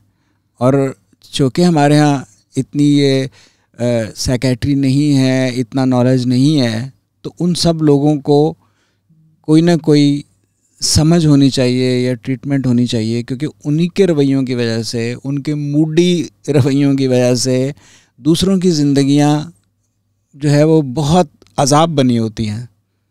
हम समझ रहे होते हैं कि हम नॉर्मल हैं, लेकिन हम एक पूरी बीमारी होते हैं जो पूरी फैमिली और दोस्तों तक के लिए वो फैली हुई होती है। उसके बावजूद हम मजाक और कॉमेडी को एक कमतर चीज़ समझते हैं, जबकि that has great Kameng effect. I think वो जो laughter is the best medicine, ये सिर्फ कहावत नहीं है। कॉमेडी जो है वो उसके आधा घंटा 20 मिनट तक एक लाफ्टर जो होता है उसका आप पे इफ़ेक्ट होता है, जिसमें आपके अंदर ऐसे जो है ना न्यूरोट्रांसमीटर्स और जो होते हैं हार्मोन्स, केमिकल्स, वो रिलीज़ होते हैं जो आपकी बॉडी को रिलैक्स करते हैं। और इससे ना सिर्फ ये है कि आपका जो इम्यूनिटी सिस्टम है वो डेवलप होता है, बल्कि स्ट्रॉन्ग होता है। और दुनिया जहाँ में लाफ्टर थेरेपी जो है वो ना सिर्फ नॉर्मल लोगों के लिए है, क्योंकि लाफ्टर जो होता है वो आपको फिज़िकली भी स्ट्रॉन्ग करता है, क्योंकि आप हंसते हैं तो ऑक्सीजन ज़्यादा लंग्स में जाती है और वो बाहर आती है, तो उससे आपको फिज़िकली भी फ़ायदा होता है, इमोशनली भी फ़ायदा होता है, और फिर आपके मसल्स रिलैक्स होते हैं। लाफ्टर जो होता है वो मतलब उस तरह का लाफ्टर नहीं कि जो बहुत ही एक हिस्टेरिकल होता है, वो आपको ब्यूटीफाई भी करता है, आपकी स्किन भी बेहतर करता है, इम्यूनिटी भी बेहतर करता है। और लाफ्टर जो है ज़िंदगी में मतलब डेली जो है आपको 5-10 बार हंसना जो है कम अज़ कम वो बड़ा ज़रूरी है नॉर्मल लाइफ के लिए। तो ये जो ख़वातीन को कहा जाता है कि ज़्यादा मत हंसो रिंकल्स पड़ जाएंगे, ये झूठ है? नहीं, मसल्स जो है हंसने से रिंकल्स नहीं पड़ते, क्योंकि आप फेस जो होता है हंसने से आपके पूरे जो फेस के मसल्स हैं उनकी एक्सरसाइज होती है, और एक्सरसाइज जो होती है वो टोनिंग करती है। टोनिंग जो होती है वो आपको ब्यूटीफाई करती है। डॉक्टर साहब को देखें ना आप, अब आपको हम समझ में आया आपका राज। दुखी जो है सैडनेस जो होती है वो आपको भी डाउन करती है, आपकी डाइट को भी कम करती है, आपकी स्लीप को भी कम करती है, आपकी उम्र को भी कम करती है, और साथ साथ आपका जो चेहरा है वो भी लटकना शुरू होता है। टेंशन्स एंड सैडनेस वो आपको रिंकल्स जो है वो देती है। वो कहते हैं ना कि ये जो चेहरे की जो लकीरें होती हैं, दरअसल ये आपके सारे दुखों की दास्तानें होती हैं जो वक्त आपके चेहरे पे लिख देता है। वाह, मुझे अब समझ में आया क्यों लाफिंग गैस दी जाती है। मैं तो अगले शो पे लिख दूंगा, हेल्थ बेनिफिट्स हैं मेरे शो पे आने के। नहीं, मैं आपको जो है ना नेक्स्ट जो है मैंने इस पे पूरा एक वो बनाया हुआ है थीसिस कि कौन कौन से उसमें जो है ना न्यूरोट्रांसमीटर्स और दूसरे जो हार्मोन्स रिलीज़ होते हैं और फिर उनका इफ़ेक्ट क्या होता है, और एक लाफ्टर जो होता है उसका कितनी देर तक असर होता है, और एक पूरे दिन में अगर लाफ्टर के बगैर गुजारते हैं तो उसके क्या क्या साइड इफ़ेक्ट्स होते हैं। पूरी मैंने एक रिसर्च की हुई है, मुझे याद नहीं था। अगर रिसर्च जब होगी तब आएंगे हम वापस उस थीसिस पे आ जाते हैं। हम जो ये जिक्र कर रहे हैं इन शोज़ का जिसमें भांड वगैरह लोग होते हैं, शायद उनको भांड भी ना कहा जाए क्योंकि वो जो भांड का एक कल्चर था वो डिग्रेड हो गया। आपको लगता है कि उसमें मेयार ना होने की वही वजह है जो टीवी चैनल्स वाली है? क्योंकि थिएटर में भी वही हुआ था। एक वक्त था जब पार्टीशन के टाइम नॉर्थ इंडिया से अक्सर लोग आए, लाहौर में आए, जो पारसी थिएटर कंपनीज थी वो भी आई, तो उनका भी एक मेयार था, एक स्टैंडर्ड था। फिर जब थिएटर बढ़ते गए तो लोग आते गए, तो शायद वो Aman Ullah may be is the last great भांड, Aman Achchan is also very very good. तो उनकी भी कॉमेडी ये नहीं होती थी कि तुम्हारी बहन तुम्हारी माँ, उसमें सैटायर होता था, उसमें सोशल सबवर्जन होती थी। अमान उल्लाह जो है वो इतना बड़ा सोशल साइंटिस्ट था जी कि उसकी आप झुकते और उसकी कॉमेडी जब देखते थे तो पूरा आपका जो कल्चर होता था, मैं जब उसको सुनता था तो मेरे साथ उनकी बहुत मोहब्बत होती थी। मुझे भी हॉस्टल से वो ले जाते थे और अपना ड्रामा दिखाने, और जो है उनकी जो जुगत होती थी या जोक होता था वो पूरा एक स्क्रीन प्ले होता था। उसमें इतनी डिस्क्रिप्शन होती थी, डिटेल डिस्क्रिप्शन, और मैं एज ए राइटर सोचता था कि इतनी कमाल ऑब्जर्वेशन है इनकी। और ये जितने जिनको हम ये भांड मरासी कह रहे हैं, ये कोई ऑर्डिनरी आदमी नहीं है, ये बहुत क्रिएटिव लोग हैं। प्रॉब्लम कहाँ है? प्रॉब्लम ये है कि आपने उनको उनकी हालत पे छोड़ दिया।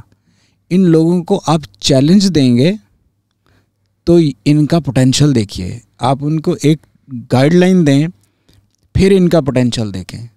तो सर ये जो ऑब्जर्वेशन है ये खुद से एक सलाहियत है, या जितना आप पढ़ते हैं, लिखते हैं, लोगों से बात करते हैं, उससे भी आपका जहन बढ़ता है? तो जितना जहन आपका बढ़ेगा उतनी वो आपकी कॉमेडी और जोकों में रिफ्लेक्ट करेगा। देखिए, कॉमेडी जो होती है उसमें 4 चीज़ें चाहिए होती हैं।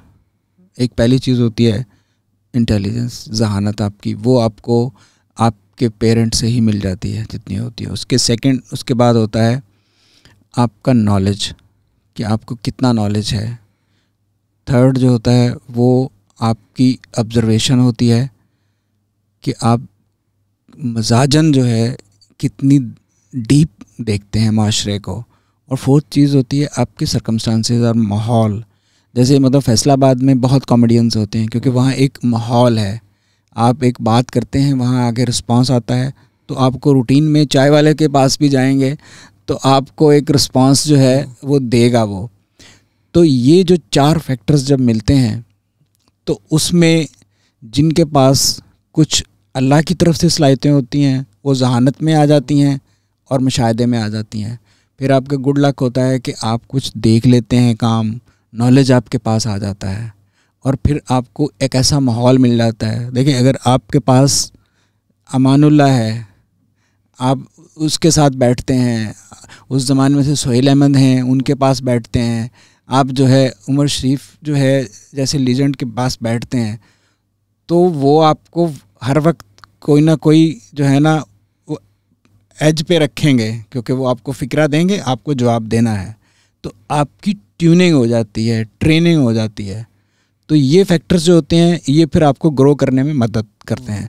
जब आप अकेले ही होते हैं तो आपके पास जो अल्लाह ने जहानत दी है वो तो आपके पास थी। नॉलेज, अगर आप डे एंड नाइट शो कर रहे हैं तो आप जो है आपको ज़रूरत नहीं, ना टाइम है कि आप अमेज़ॉन पे देखें क्या हो रहा है, दुनिया में देखें क्या हो रहा है कि दूसरा कॉमेडियन क्या कर रहा है। ऑब्जर्वेशन फिर आपकी टीवी तक ही रह जाती है क्योंकि आप वहाँ आ रहे हैं, जा रहे हैं, ये आ रहे हैं। थर्ड जो है आपका जो माहौल है, जो सर्कमस्टांसेस हैं, उसमें फिर आपका कंपटीशन अपने उन्हीं लोगों के साथ होता है जिस लेवल पे वो आपको रखेंगे उस लेवल पे ही आप रहेंगे। क्योंकि आपने जो 3 हैं आपके शो में उनमें से आपने नंबर 1 बनना है ना, तो आपका कंपटीशन वहीं तक रह जाएगा। तो उसको ऊपर ले जाने के लिए ये सारे एक्स्ट्रा ऑर्डिनरी और बड़े टैलेंटेड लोग हैं जो बगैर कुछ पढ़े इस लेवल पे आ गए हुए हैं। इसमें माहौल का आपने बहुत अच्छी बात की, वो जो एक सिम्बियोटिक रिलेशनशिप है कॉमेडी और कल्चर का। मतलब उमर शरीफ की कॉमेडी अगर हम देखें तो लेजेंडरी कॉमेडियन है, जो उनकी एबिलिटी थी अनबिलीवेबल है, बट वो भी एक उसी माशरे का हिस्सा है ना जिसमें वो पैदा हुए हैं। अगर बकरा किस्तों पे भी हम देखें तो उसमें कई जोक्स औरतों पे हैं। इवन एक बहुत ही फेमस जोक है कि मैं गाय को ले गया और गलती से औरत को घर से बांध दिया। तो वो वक्त ऐसा था जिसमें ये प्रमोट किया जा रहा था कि औरतों को घर में रहना चाहिए, ज़ियाउल हक की इस्लामाइजेशन थी। तो इवन हम कभी कभी ये होता है कि किसी को लेजेंड बना देते हैं तो बिल्कुल वो क्रिटिसिज्म से बालातर हो जाता है. Like we can't separate the fact that Umar Sharif is the greatest, may be the greatest comedian Karachi, one of the greatest in South Asia in fact. लेकिन हमें अक्सर उनके प्लेज में औरतों की तजलील नज़र आती थी या एक इस तरह के आइडियाज़ नज़र आते थे जिनको रिग्रेसिव कंसिडर किया जाएगा. देखिए उसमें इशू ये होता है कि जब आप एक टारगेट ऑडियंस के लिए काम कर रहे होते हैं तो उसमें जो 100-200 लोग आए होते हैं, सारे मेल्स आए हुए हैं जो आपके टिकट ख़रीद के आए हुए हैं, तो आपने उनको हंसाना है. तो आप जो है 10 दिन 15 दिन 20 दिन जब काम कर रहे होते हैं तो आपको पता लग जाता है कि किस लाफ्टर पे हंसेंगे. तो ये एक समझ लें हमारा वीक पॉइंट होता है कि जिस पे लाफ्टर आता है हम उसी से रिलेटेड कंटेंट ज़्यादा करने लगते हैं. लेकिन हम जो है किसी भी बड़ा आदमी जो होता है उसको उसके किसी इंडिविजुअल या इस तरह की चीज़ों पे नहीं जज करते, हम टोटल देखते हैं. एवरेज बनती है ना, जैसे कोई भी मुल्क है तो उसमें मेरी और मलक रियाज की जो है आमदन वो मिला के एवरेज बनेगा तो मैं भी फिर अरबपति होऊंगा. तो इसी तरह एवरेज हम देखते हैं कि किसकी कितनी कंट्रीब्यूशन है. तो हम वो जो छोटी चीज़ें होती हैं उनको जब हम उन पे वर्क करते हैं तो हमें रीजनिंग मिलती है कि ये उन्होंने क्यों किया. लेकिन उसकी बना पे हम उनको किसी जगह किसी कटहरे में नहीं खड़ा कर सकते क्योंकि वो टोटल जो है उनका काम उस पे बेस नहीं है.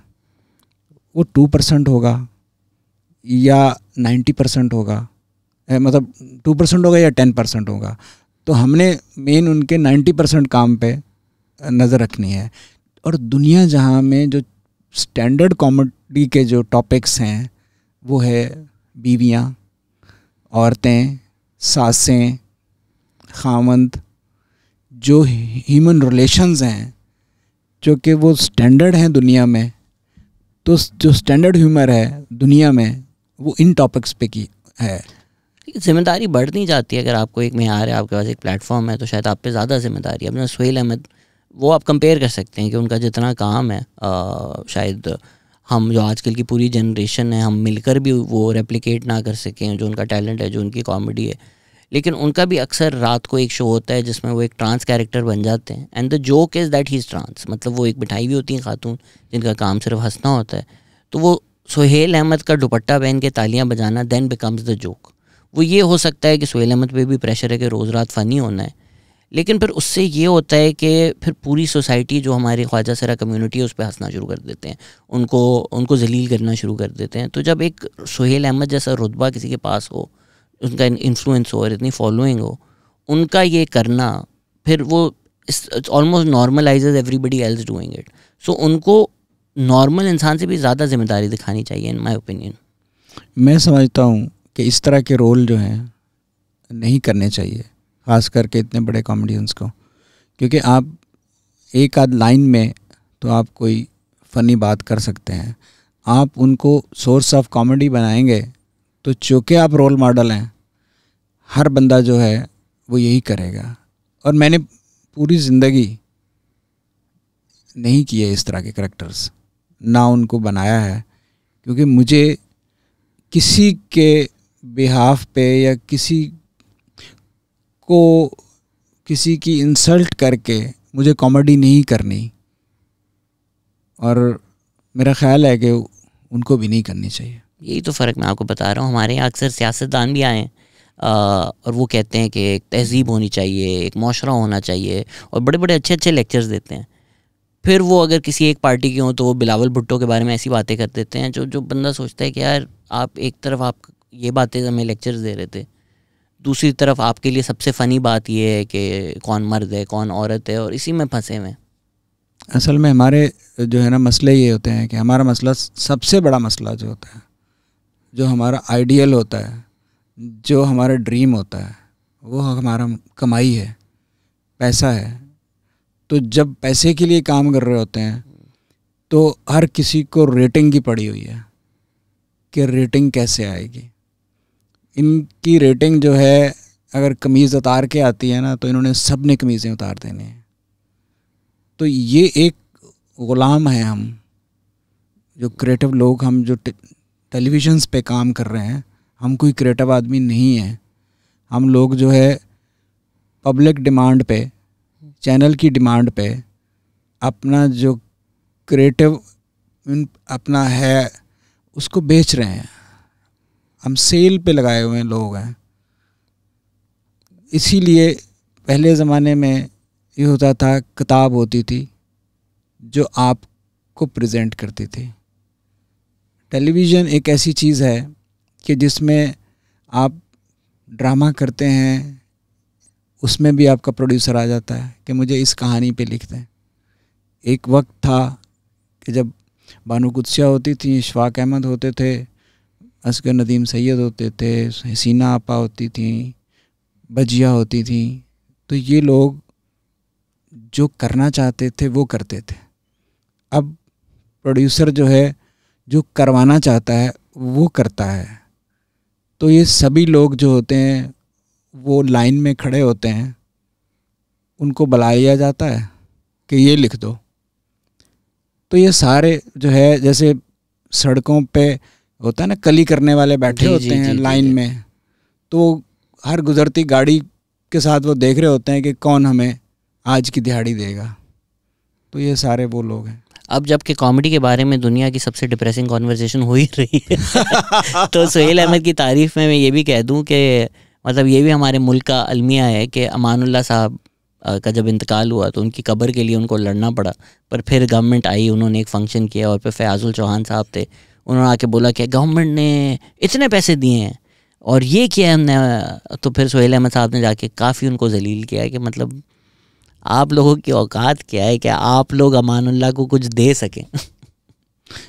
असल में बात यह है कि हमारा बिल्कुल एक पड़ोसी मुल्क है ना जी, वहाँ यही क्रिएटिव लोग जो हैं इनको इतनी इज्जत और एहतराम दी जाती है कि कहीं के मुजस्मे बनाए जाते हैं, उनको इतना पैसा भी मिलता है कि वो बाइज्जत ज़िंदगी गुजार सकें।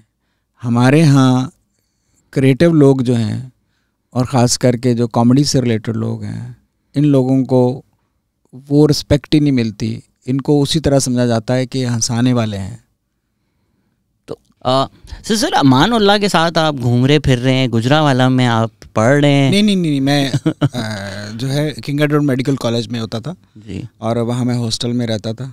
और मेरी जो है अमानुल्लाह साहब से भी थी, और मेरी सबसे ज़्यादा जो थी वो अलबेला साहब के साथ थे। अलबेला साहब के साथ आप हैं, अमानुल्लाह साहब के साथ आप हैं, आए आप गुजरावाला से हैं, उर्दू में क्यों लिख रहे हैं आप? असल में जो है मैंने पंजाबी भी लिखा है, मेरी एक किताब पंजाबी की भी है, तू मैं के नाम से। पंजाबी मैंने काफ़ी लिखा। मैंने जो अपना सबसे पहला ड्रामा लिखा टीवी के लिए वो भी पंजाबी में था, और पंजाबी में मैंने एक सीरियल किया बलदे दीवे। अब वो सीरियल भी एक मेरी लाइफ में एक टर्निंग पॉइंट था, क्योंकि बलदे दीवे जो था वो एक माँ और बेटी की कहानी थी। जो स्टेप मदर थी और उसकी बेटी उससे प्यार करने लग पड़ी थी जो उसकी स्टेप मदर का पहले जो है आशिक रह चुका हुआ था और उसको वो धोखा दे चुका हुआ था। तो ये तीन कैरेक्टर्स का एक फीलिंग का कॉन्फ्लिक्ट था कि वो अपनी बेटी को कैसे डिस्क्राइब करेगी इन चीज़ों पे। तो उसमें बहुत सारे सीक्वेंस ऐसे थे जो लिखते हुए भी मैं रोता था, उसको शूट करते हुए भी लोग रो रहे होते थे, देखने वाले भी रोते थे। तो मैं गुजरांवाला छुट्टियों पे गया, तो हमारे एक अजीज़ थे भगवानपुरा में, तो उन्होंने कहा कुछ लोगों ने मिलना है आपसे। तो मैं उन घर गया तो बहुत सारी उनके मोहल्ले की ख़वातीन इकट्ठी हुई बैठी थी। तो उन्होंने मुझे देखा। अब मैं उस वक़्त जो है वो सेकेंड ईयर MBBS में स्टूडेंट था। तो उन्होंने कहा हैं हम तो समझी थी कि तू 2 बेटियां ब्याह चुका होगा। तो उस प्रोजेक्ट के बाद जो है मैं सोचा नहीं, मैंने नहीं रोना, ना मैंने खुद रोना है ना किसी को रुलाना है। और फिर मैंने एज ए मिशन जो है वो कॉमेडी को शुरू किया, और मैंने अल्लाह को कहा कि या अल्लाह ये मैं जो कर रहा हूँ ना तेरी मखलूक को खुश करने के लिए कर रहा हूँ। मैं और नेकियां तो कोई नहीं कर सकता, तो अल्लाह मेरी इस नेक नीयति को ही कबूल कर ले। बट डोंट यू थिंक कि हमारे यहाँ एक बुल्ले शाह की ज़बान, वारिस शाह की ज़बान, अमृता प्रीतम की ज़बान, उसको हमने क्रैश कंसिडर करना शुरू कर दिया है। मतलब स्कूलों में हमने सर्कुलर भी देखा कि पंजाबी लैंग्वेज नहीं बोली जाएगी, वो क्रैश लैंग्वेज है। और अब जो कॉमेडी भी पंजाबी में की जा रही है, एक एटलीस्ट परसेप्शन ये है कि इसमें सिर्फ गंदी बातें होती हैं, और उर्दू में जो है ना वो अदबी कॉमेडी होती है। फिर वही बात है कि ज़बान जो है वो छोटी बड़ी नहीं होती, बोलने वाले छोटे बड़े होते हैं। पंजाबी जो है वो इंटरनेशनल ज़बान है, दुनिया भर में उर्दू से कहीं ज़्यादा पंजाबी जो है उसको लोग जो है देख सुनते हैं, बोलते हैं। मौला जट जो है वो पंजाबी में थी, तो इतनी सुहेल अहमद ने दिलजीत दोसांझ के साथ एक मूवी की, हाँ, जो हर जगह, मतलब पाकिस्तान में तो किसी को इतनी लगी भी नहीं, पता भी नहीं चला, बट दुनिया भर में उसने कोई रिकॉर्ड बिजनेस किया। हाँ नहीं, उसमें बहुत ज़्यादा उसका बिजनेस नहीं है, दरमियाना बिजनेस है, मतलब, लेकिन यह है कि हमारी फिल्मों से तो ज़्यादा ही है। इंडियन फिल्में जो है कॉमेडी की वो बहुत अच्छी बन रही हैं, और कॉमेडी बहुत अच्छी शायरी हो रही है।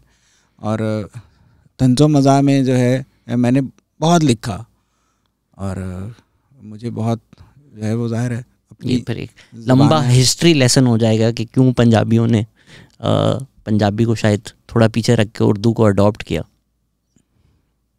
हमारे यहाँ बहुत सारी जो है ना जो कल्चरल एस्पेक्ट हुए, और इसमें जो हमारे ये जो लोग थे ना जिनको हम वो कहते थे कि ये ब्यूरोक्रेट्स हैं, इन लोगों ने अपनी अलग से एक दुनिया बनाई, और उन्होंने फैसले कर दिए कि कौन महज़ब है कौन महज़ब नहीं है, और उन्होंने अपना एक अलग से कल्चर बना लिया।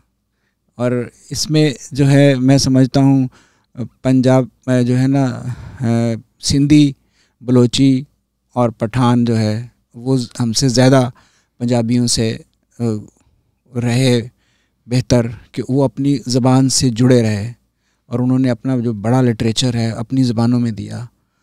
हमारे यहाँ जो है हम वारिस शाह जो है उसकी मिरास वाले लोग हैं। विरसे में हमें बुल्ले शाह मिला, विरसे में हमें शाह हुसैन मिला, लेकिन अब हमारे यहाँ जो है उस पे जो है थोड़ी फिस गई है, थोड़ी पाट गई है, वैल दी कमीज़ तेरी पाट गई है, वहाँ तक हम आ गए। आप गए माधुलाल हुसैन के मज़ार पर? नहीं, मैं जो है वो हमारी अपनी कहानियाँ ऐसी हैं जिनसे शायद हम मुंह छुपाना चाहते हैं, क्योंकि हम प्रिटेंड करना चाहते हैं कि हमारा कल्चर कुछ और है। असल में होता है कि हर कहानी जो होती है उसके अंदर बहुत छोटे छोटे इवेंट्स होते हैं जिनके गिर्द वो घूम रही होती है। हमारा जो तारीख लिखने वाला है वो डिसाइड कर देता है कि इनमें से कौन सा पोर्शन उसने उठा के हाईलाइट करना है, और हमें उसका उतना ही बताया जाता है, और उसी हिसाब से हम आगे चल रहे होते हैं। डॉक्टर साहब की फ़्लाइट भी है, तो लोगों के बहुत सारे सवाल थे, मैं वो पूछ लूँ, वरना वो नाराज़ हो जाएंगे। क्यों मज़ा लिखने वाले तकरीबन ना होने के बराबर हैं? मेरे ख्याल मज़ा लिखने वाले ना होने के बराबर शायद ना हो, काफ़ी लोग लिख रहे हों, लेकिन शायद उनको ऐसे मौके नहीं मिले कि वो सामने आएँ। और वैसे भी जो है मज़ा जो है हमारे यहाँ वो ज़्यादा चीज़ें लिखी जाती हैं वो जो ज़्यादा बिकती हैं, तो मज़ा जो है वो शायद बिक नहीं रहा, तो इसलिए लोग कम मज़ा लिख रहे हैं। जिन लोगों का काम नहीं है वो इतना मजाक कर लेते हैं कि हम फिर क्या ही करें। मतलब जो है मैं समझता हूँ टैलेंट तो बहुत है लोगों में मज़ा लिखने का। मज़ा है क्या? मज़ा ये है कि आपको ज़िंदगी को एक नए एंगल से देखना है, और उस एक पॉजिटिव एंगल से देखना है। तो इसमें हम लोग रूटीन लाइफ में जो होता है वो काफ़ी होता है, हर किसी के अंदर एक सलाहियत होती है। अब वो है कि वही जहानत, और उसके बाद जो है आप नॉलेज और ऑब्जर्वेशन और फिर सर्कमस्टांसेस, ये चारों चीज़ें जब मिलेंगी तो राइटर बनना शुरू हो जाएंगे। पिछले 10 साल जिस तरह का रोलर कोस्टर रहा है, क्या सैटायर लिखना आसान हो गया है या ज़्यादा मुश्किल हो गया? मैंने जो है 2002 से 2016 तक 15 तक हम सब उम्मीद से किया, उसके बाद से जो है अब 22 तक जो पिछले जो 6-8 साल हैं, इसमें जो है जितना भी स्टायर या कॉमेडी की है वो पॉलिटिशियंस ने की है, या हमारे जर्नलों ने की है, या जजों ने की है, राइटर्स ने नहीं की। इन शोज़ में भी आपको लगता है कि हम लोगों का जहन नहीं बना रहे? मतलब एक तरफ से वो भी फ़लसफ़ा बिल्कुल ठीक है कि एक चीज़ पे आप हंसना शुरू कर देते हैं तो वो बुत आपके दिमाग में टूट जाता है। मतलब अल्ताफ़ हुसैन को आप देख लें कि नाम नहीं लिया जा सकता था, वोल्डेमॉर्ट थे।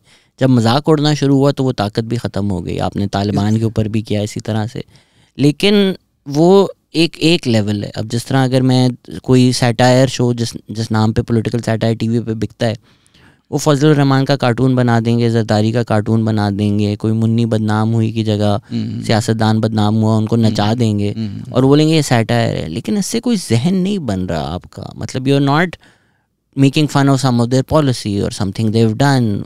मतलब अगर किसी ने तालिबान की हिमायत की, अब उस पॉलिसी पे एक सैटायर लिख के उसका मजाक उड़ाना, उसके लिए जहन भी चाहिए और फिर लोगों का जहन भी बनेगा, वो नहीं हो रहा। मैं जितने साल भी मैंने काम किया, उस काम से अमित सिंह के किया, मेरी जो होता था ये शर्त होती थी कि मेरा कोई भी कैरेक्टर जो है वो एक तो सेट से बाहर नहीं जाएगा, और एक जो है उस गेटअप में जब आएगा तो वो कोई ऐसी बात नहीं करेगा जो उन्होंने नहीं की, कि मुझे उस किरदार की कॉमेडी नहीं करनी। उसने जो लफ्ज़ बोला है उसी को ट्विस्ट करना है मुझे, उसके सिर्फ पॉइंट ऑफ व्यू से, उसके डिसीजन से और उसके अमल से, उस पे मैंने कॉमेडी करनी है। मुझे उसकी ज़ात से कॉमेडी नहीं करनी। मुझे उससे गरज नहीं है कि वो मोटा है या पतला है, या वो उसको हम किन किन नामों से याद करते हैं। तो मैं हमेशा जो मेरे स्किट होते थे वो इश्यूज़ पे होते थे, क्योंकि उनकी आप इज़्ज़त नहीं करेंगे तो आप जो है वो अपना मैसेज ही कन्वे नहीं करेंगे। और बल्कि होता था कि आपको मैं एक सच बात बता रहा हूँ कि कुछ लोगों की तरफ से जब मुझे कुछ आता था, थ्रेट आता था, तो 1-2 दिन के लिए मेरे अंदर उनके बारे में एक नेगेटिविटी बन जाती थी। तो मैं एक आध एपिसोड में उनको नहीं छेड़ता था। उनको लगता होगा थ्रेट काम कर गया। जब तक मेरे अंदर उनके लिए दोबारा एक मोहब्बत नहीं बन जाती थी, और फिर मैं उनको करना शुरू कर देता था। मैंने कभी नहीं किया कि मुझे किसी से कोई बदला लेना है, या किसी को कोई मैसेज कन्वे करना है, या किसी को ओवरडू करना है। तो ये जो होता है काम जो है वो एक इबादत है, और क्रिएटिव वर्क जो होता है उसका तो ताल्लुक ही आपके थॉट फ्लो से है। और थॉट फ्लो कहाँ से आएगा? वो अल्लाह की तरफ से आपके दिमाग में चीज़ें डाली जाती हैं, वो आप पे कर्म करता है तो आपका दिमाग चलना शुरू हो जाता है और अच्छे अच्छे ख्यालात आते हैं। थ्रेड्स तो आई एम श्योर कराची से ही आते होंगे। सबसे ज़्यादा ज़र्फ किसने दिखाया कि यार आपने बहुत अच्छा मेरा मजाक उड़ाया? मुझे लगता है कि मेरा शायद गुड लक था कि ज़्यादा ज़र्फ वाले लोग ही मिले। चौधरी बरादरान, नवाज शरीफ, मुशर्रफ। अच्छा, मैंने तो सुना नवाज शरीफ बड़ा माइंड कर जाते थे। नहीं, नवाज शरीफ माइंड नहीं करते थे। शहबाज शरीफ जो है उसमें सेंस ऑफ ह्यूमर नहीं है, वो माइंड करता है। इसमें आपने तो मुशर्रफ का तो उड़ाया ही, वो मुशर्रफ तो बन गए थे। मुशर्रफ के जो है वो कियानी साहब के जो है जो लोग थे, इवन मैंने कुछ ऐसे किए जो आप लोगों ने नहीं देखे। मैंने जो है वो 14 अगस्त पे एक किया था जिसमें मैंने पूरी हिस्ट्री जो थी, जिसमें अयूब खां, याहिया भट्टो, ज़ियाउल हक और पूरा जो है मुशर्रफ तक, वो एक कुर्सी जो थी उस पे था कि कौन आता है और क्या करता है, किस तरह दूसरे को उठाता है। कोई गन पॉइंट पे उठा रहा है, कोई धक्का मार के उठा रहा है, कोई साजिश करके उठा रहा है। तो वो ऑन एयर गई सी चीज़ें, रिपीट नहीं हुई, आर्काइव से भी गायब हो गई। तो ये जब इस तरह के शोज़ बनते हैं जिसमें 90% या 99% अब तो चले 99.9% सियासतदानों का ही मजाक उड़ रहा होता है, तो वो भी एक माशरे में परसेप्शन ये देता है, जिस तरह अभी भी है, जो भी मसला हो आप सियासतदानों को गालियाँ दो, घर जाओ, सो जाओ। जबकि अक्सर ऐसा होता है कि ब्यूरोक्रेट्स भी इन्वॉल्व हैं, मिलिट्री भी इन्वॉल्व है, एस्टैब्लिशमेंट भी इन्वॉल्व है, लेकिन वो फिर कुछ इस तरह की होली काउज हैं जिन पे तनकीद नहीं की जाती। तो मजाक भी जब सिर्फ सियासतदानों का उड़ता है तो परसेप्शन भी वही जाती है, गालियाँ भी उनको पड़ती हैं। मैं ये समझता हूँ कि आप सलीके से हर किसी पे बात कर सकते हैं, और इसकी मैंने कोशिश की। जुडिशरी हो, आर्मी हो, मतलब यूनिफॉर्म तक में हमने दिखाया, कियानी साहब को दिखाया, मुशर्रफ साहब को दिखाया, सभी लोगों को दिखाया। लेकिन 2015 और 16 के करीब आके जब मुझे लगा कि मेरे चैनल के लिए भी मुश्किलें हो रही हैं, और जो है वो एक ऐसा दौर था कि तालिबान से जो है हम नहीं डर रहे थे, लेकिन ये जो पीटीआई के वर्कर्स थे और आर्मी के जो एजेंसीज़ थी, इन लोगों के जो प्रेशर्स थे, उनसे मुझे लग रहा था कि शायद जो है वो चैनल पे भी बहुत प्रेशर है। तो फिर मैंने कहा कि मैं एक ब्रेक लेके कुछ एंटरटेनमेंट जो है ना, कॉमेडी सीरियल्स करूँगा, सिटकॉम्स करूँगा। तो फिर मैंने एक गैप लिया। Can you ask him what the differences are in corporate and journalistic culture at places like Jio, which have a history of doing journalism through the Junk Group, and new money media houses who are buying channels for soft power?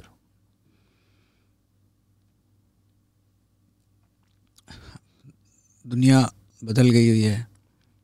अब जो है channel है क्या, सोचते हैं जैसे बड़ा घर बनाने वाला जो होता है वो कहता है या 2 गार्ड रख लो या एक बहुत बड़ा कुत्ता रख लो। दुनिया बदल गई है और दुनिया न्यूज़ भी बदल गई है। सब कुछ बदल गया हुआ है। Why did original programs like हम सब उम्मीद से हैं die out on Jio and other places? क्या कोई कल्चर बदला था या इंसेंटिव स्ट्रक्चर्स बदल गए थे? नहीं, हम जो है अभी भी कभी कभी बात होती है शकील साहब से, तो उसको वो रिवाइव करने की भी बात होती है। असल में होता है कि वो प्रोग्राम इतना बड़ा था कि उसका जो बजट और प्रोडक्शन लेवल जो थे उसको मेंटेन करना मुश्किल था। लेकिन मुझे उम्मीद है कि हम उस फॉर्मेट पे दोबारा आएंगे, जल्दी आएंगे, क्योंकि जियो के हालात मुझे लगता है कुछ बेहतर हो गए हुए हैं। आप भी उम्मीद से हैं? हम सब उम्मीद से हैं। तो आपको तो पता है ना कि टैलेंट आपके सामने है, अगर ये ऐसे शोज़ वापस आना चाह रहे हैं। क्योंकि अब उसका जो है ना, जो मैंने फॉर्मेट सोचा हुआ है, पहले हम ये करते थे कि हम सारे लोगों को नए लेते थे। तो हमें जो है उस वक़्त मैंने ये रखा हुआ था कि भाई मुझे टैलेंट नहीं है, कोई बात नहीं, मेरी लाइन बस बोल दो, जैसे मर्ज़ी बोल दो। लेकिन अब मैं टैलेंट और लाइंस और थॉट का कॉम्बिनेशन लेके आऊँगा। सामने ही तो है। तो सामने है ना सर। ज़िंदगी में आपने कितने बड़ जोक सुने? मैंने जो है चूँकि बरसा बरस जो है मज़ाही में गुजारा है, तो उसमें पढ़ने लिखने में ही वक्त गुजरा। सो सुने शायद ना हो, पढ़े बहुत होंगे। हम सब उम्मीद से हैं क्यों डिसकंटिन्यू हुआ? मैं जो है मतलब 2002 से लेके 2014-15 तक कर के ना उसको राउंड द क्लॉक मुझे काम करना पड़ता था। तो मैं थोड़ा सा जो है ना एक मेंटली जो होता है थोड़ा गैप लेता हूँ। मेरा जो है ना शुरू से ही पैटर्न है कि सबसे पहले मैंने किताबें लिखना शुरू की। किताबें लिखने पे मुझे लगा कि अब मुझे थोड़ा सा चेंज चाहिए। फिर मैंने कॉलम नगारी शुरू कर दी। 4-5-6 साल मैंने जब मुसलसल कॉलम लिखे, फिर मुझे लगा कि मुझे अब चेंज चाहिए। तो फिर मैंने जो है वो सिटकॉम शुरू कर दिया, फैमिली फ्रेंड शुरू किया। फैमिली फ्रेंड से मुझे लगा कि अब मुझे चेंज, मेरा कोई प्रोग्राम ऐसा नहीं है कि जो किसी ने बंद किया हो, मैं ख़ुद बंद करता हूँ। क्योंकि यहाँ जो चीज़ चल जाए उसको तो कोई बंद नहीं करता। तो फिर हम सब ईद से हैं के बाद जो है मुझे लगा कि अब मुझे थोड़ा सा गैप लेके कुछ किताबें लिखनी चाहिए, कुछ ये करना चाहिए। लेकिन जब मैंने वो आया तो मैं अपने पब्लिशर को मिलने गया कि मैं आगे जो है वो कुछ किताबें लिखने का कुछ प्रोग्राम बना रहा हूँ। तो जब मैं पब्लिशर को मिल के बाहर निकला तो मुझे ये वाइब आई कि मेरा जो है पब्लिशर दुआ मांग रहा है कि अल्लाह करे ये ना ही लिखे। हम सब अजीब से हैं करके भी तो आपने कोशिश की थी एक। हम सब अजीब से हैं जो वो कॉमेडी थी, फैमिली कॉमेडी सिटकॉम था। आप लोगों ने कई वज़ीर आज़म की मिमिक की, क्या इससे ये तासुर नहीं जाता कि हमारे वज़ीर आज़म बेवकूफ़ हैं, या आप उसको इस तरह दिखा रहे हैं कि ये कुछ ऐसे लोग हैं जिनको सीरियसली नहीं लेना चाहिए?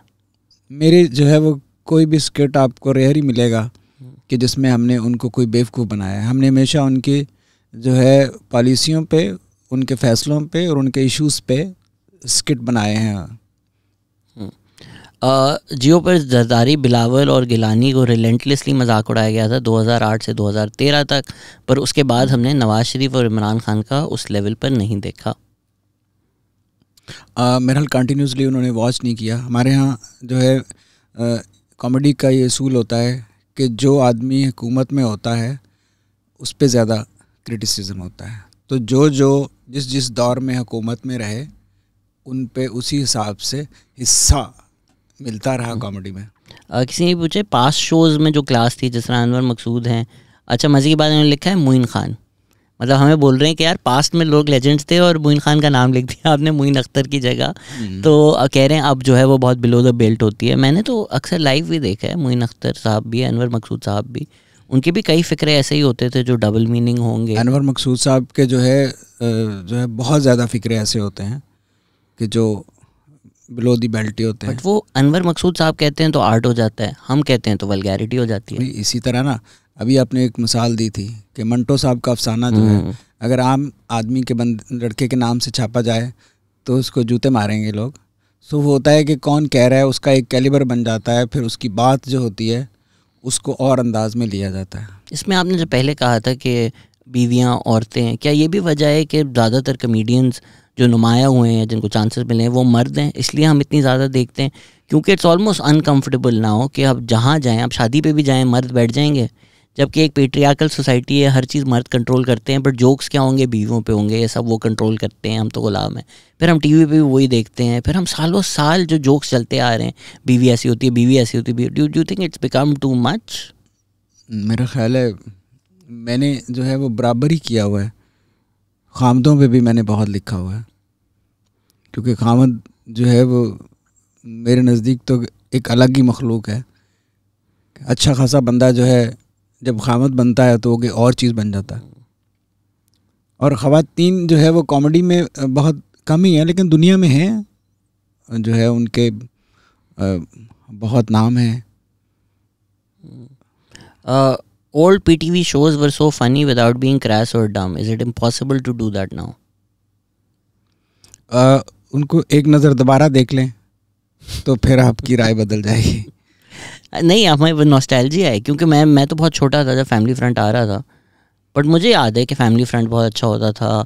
3/3 आया था, उसके बाद वो बहुत अच्छा होता था, फिर उसके बाद एक न्यू वेव में इवन असर भाई का सबसेट है, तो मुझे तो बहुत अच्छे उसमें याद हैं ये सारे शोज़। असल में जो है उसमें और आज के दौर में ये फ़र्क है कि वहाँ जब सब लोग मिल के जो है वो एक टीम की तरह काम करते थे और हर कोई कंट्रीब्यूट कर रहा होता था। और अब जो है अब तो चंद घंटे के लिए लोग आते हैं, उन्होंने उसके बाद अगले कॉमेडी प्रोग्राम में जाना होता है, तो इसलिए जो है वो वाली फील जो है वो अब नहीं आ रही। क्योंकि वो जैसे फैमिली फ्रेंड है तो ये सब लोग जो थे वो इतना इन्वॉल्व हो के वो काम करते थे, टाइम पे पहुंचते थे, सारी चीज़ें करते थे। सब सेट है, जो टीम है वो स्पेंड ही टाइम इकट्ठा कर रहे होते थे। उसी दौरान उनकी बॉडी लैंग्वेज जो है वो उस तरह डेवलप हो जाती थी। फिर हमारा जो है सबसे ज़्यादा जो मुझे भी पसंद है वो है 50-50। तो उसमें वो है कि वो लोग सारे मिलके उसको कर रहे होते थे। तो इसलिए आज जो है ना वो टीम वर्क नहीं है, अब इंडिविजुअल वर्क हो गया हुआ है। जो एक्टर है वो सिर्फ वहाँ आता है कि मुझे इतने टाइम के लिए इतने पैसे मिले हुए हैं, तो उसको उस शो में कोई ख़ास दिलचस्पी नहीं होती। शायद 10 प्रोजेक्ट कर रहा हो तो उसमें एक प्रोजेक्ट ऐसा हो कि जिस पे वो जान मारता हो। ऐसा भी नहीं है कि सिटकॉम का जो फॉर्मेट है वो दुनिया भर में अब इतना पॉपुलर नहीं है। इस वक्त फॉर्मेट जो है उसमें थोड़ी तब्दीली आई है कि उन्होंने थोड़ा सा उसको रियलिस्टिक कर दिया है, लेकिन यह है कि सिटकॉम जो है उसकी जो है रिप्लेसमेंट नहीं है। दुनिया जहां में उसको बहुत इम्पोर्टेंस है क्योंकि उसकी रिपीट वैल्यू बहुत है। मतलब फ्रेंड्स आज भी फ्रेंड्स है। जितनी कॉमेडीज़ हैं, आप बड़े से बड़े जो है जो सीरियस ड्रामे हैं, सीरियल्स हैं, वो देखें, वो 2-4 साल के बाद शेल्फ में चले जाते हैं। सिटकॉम्स ही ऐसे हैं कि जो आपको किसी ना किसी चैनल पे वो रिपीट में नज़र आ रहे होते हैं। बट यही तो मरवा रही है उन चीज़ों को, जो रिपीट वैल्यू है। जैसे बुलबुले की काफ़ी तनकीद की गई है कमेंट्स और सवालों में। शायद बुलबुले कभी फ़नी था, लेकिन अगर आप वही चीज़ जो 10 साल पहले फ़नी थी उसी एपिसोड में 19-20 फ़र्क करके वही जोक्स 10 साल बाद तक चलाते जाएंगे, तो वो फिर चल तो रहा है, एड्स भी आ रहे हैं, रेटिंग भी आ रही है, बट वो ऑब्वियसली जो देख रहा है उसको एक नज़र आ रहा है कि वो लेवल नहीं है। बेसिकली बात यह है कि अभी एक ही प्रोग्राम कॉमेडी का चल रहा है। कॉमेडी जो है उसको हर चैनल जो है वो कॉमेडी चलाएगा तो उससे बेहतर चीज़ें आएंगी। जब चल ही कुछ नहीं रहा तो वो होता है कि सिंगल आदमी जब भाग रहा है तो वो नंबर 1 है। Has he given any thoughts on producing his work for platforms like YouTube where he'll have more creative freedom? Why do only news anchors occupy these spaces? We need a format like हम सब उम्मीद से on YouTube. Idea बहुत अच्छा, शहजाद से बात करूँगा। वैसे हमें करना चाहिए, असफर भाई भी इंटरेस्टेड होंगे अगर हम स्केचेस लिख के जो है YouTube पे डालें। असल में जो है उसी वक्त मेरा इरादा था करने का, लेकिन मुझे कुछ मशीर ऐसे मिले तो उन्होंने कहा कि जो प्रोडक्शन लेवल जो है उसका है वो यहाँ नहीं हो पाएगा। तो मुझे उनके गलत फैसलों की वजह से वो मैं कर नहीं पाया। सर कुछ लोग फ़ोन से टिकटॉक्स बनाते हैं जो शायद जियो की उस लेवल की प्रोडक्शन से बेहतर हो, और वो फ़ोन से शूट हुए हुए होते हैं, और I think we can do it. Why is our comedy losing the message and modesty with time? जिसको मैं ज़रा बदल देता हूँ सवाल को, मैसेज होना चाहिए कॉमेडी का, मतलब कॉमेडी है। कॉमेडी जो होती है वो एक जिस्म होती है। जैसे आप मुकम्मल हैं, आपका दिमाग भी है, आप सब कुछ है, हाथ हैं, पाँव हैं, सब कुछ खूबसूरत हैं, लेकिन मैसेज इज़ ए रूह। जिस कॉमेडी में रूह नहीं है तो डेड कॉमेडी, वो सिर्फ हंसा सकती है।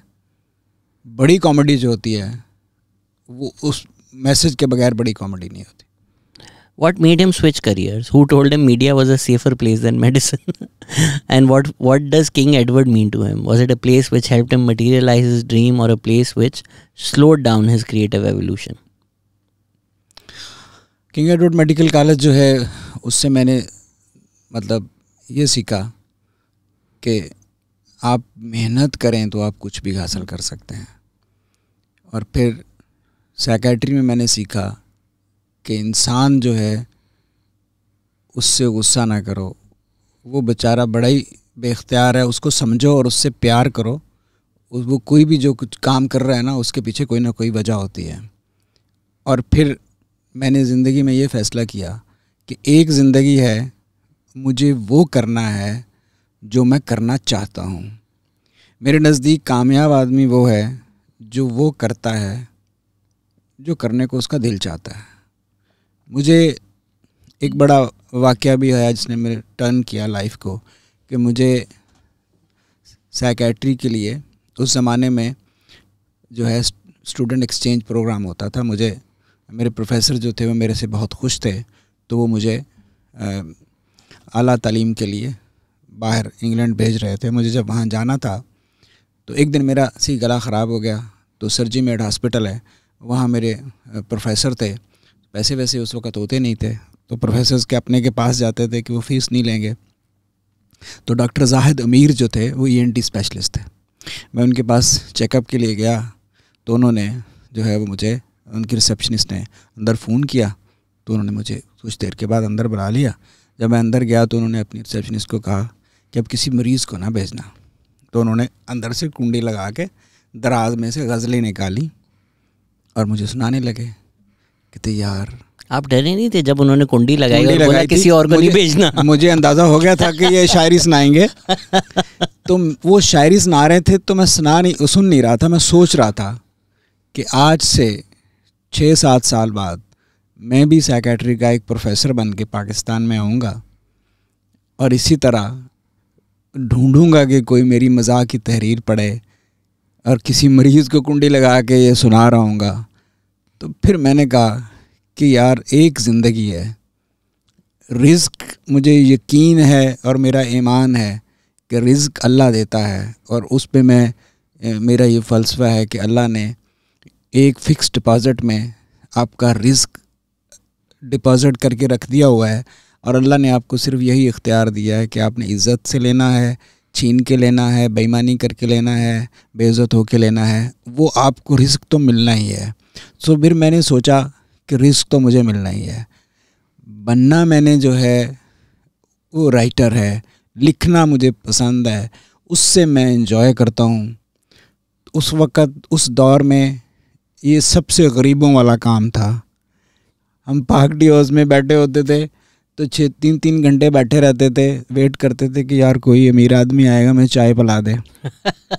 बड़े बड़े हमारे अदीब शायर जो थे वो असूलों की खातर कुर्बान हो रहे होते थे और रक्षों की बजाय पैदल अपने घरों को जाते थे रात को टी हाउस से। तो इस फील्ड में कोई पैसा नहीं था, लेकिन मैंने ये फ़ैसला किया कि मुझे मौका है ज़िंदगी में कि मैं जो करना चाहता हूँ कर लूँ। सो मैंने तो साइकेट्री मेडिकल प्रोफेशन को छोड़ के मैंने कहा कि मैं लिखूँगा और एंजॉय करूँगा। और मेरे नज़दीक आदमी को अल्लाह ने किसी न किसी काम के लिए बनाया होता है, और ये देखना हो कि अल्लाह ने उसको किस काम के लिए बनाया है, तो उसका आसान जो है वो एक एक्सपेरिमेंट है, टोटका है कि आप जो काम करते हुए 24, 48, 72 घंटे मुसलसल करते हुए थके ना, बल्कि 72 घंटों के बाद जब उठें वो करके फ्रेश हों, तो अल्लाह ने आपको उसके लिए बनाया है। जिस काम में आप थक जाते हैं वो काम आप ज़बरदस्ती कर रहे हैं। तो आप कह रहे हैं अब मैं शादी कर ही लूँ? नहीं, शादी मैंने जो है उसी वक्त कर ली थी जब मुझे करनी चाहिए थी। इतनी खूबसूरत बात कर दी है डॉक्टर साहब आपने, इस पे इख्तिताम करते हैं। काफ़ी लोगों ने पूछा था अब हम डॉक्टर साहब को क्यों नहीं देख रहे टीवी पे, डॉक्टर साहब क्यों नहीं प्रोग्राम कर ले, तो आप देखें आप हमें PSL के बाद एक्सप्रेस हम आ रहे हैं, आप देख नहीं रहे हमें एक्सप्रेस टीवी पे हफ्ते की रात, इतवार की रात 11:05 पे डॉक्टर साहब को देखें, मुझे देखें, मुस्तफ़ा चौधरी को देखें, अली सलमान को देखें, और सारा और जहरा को भी देखें। क्या फैसला करके आप, इतनी अच्छी टीम आपने देखी, हमें देखा और हम बोला अब मुझे वापस आना चाहिए क्योंकि ये लोग बहुत अच्छे हैं?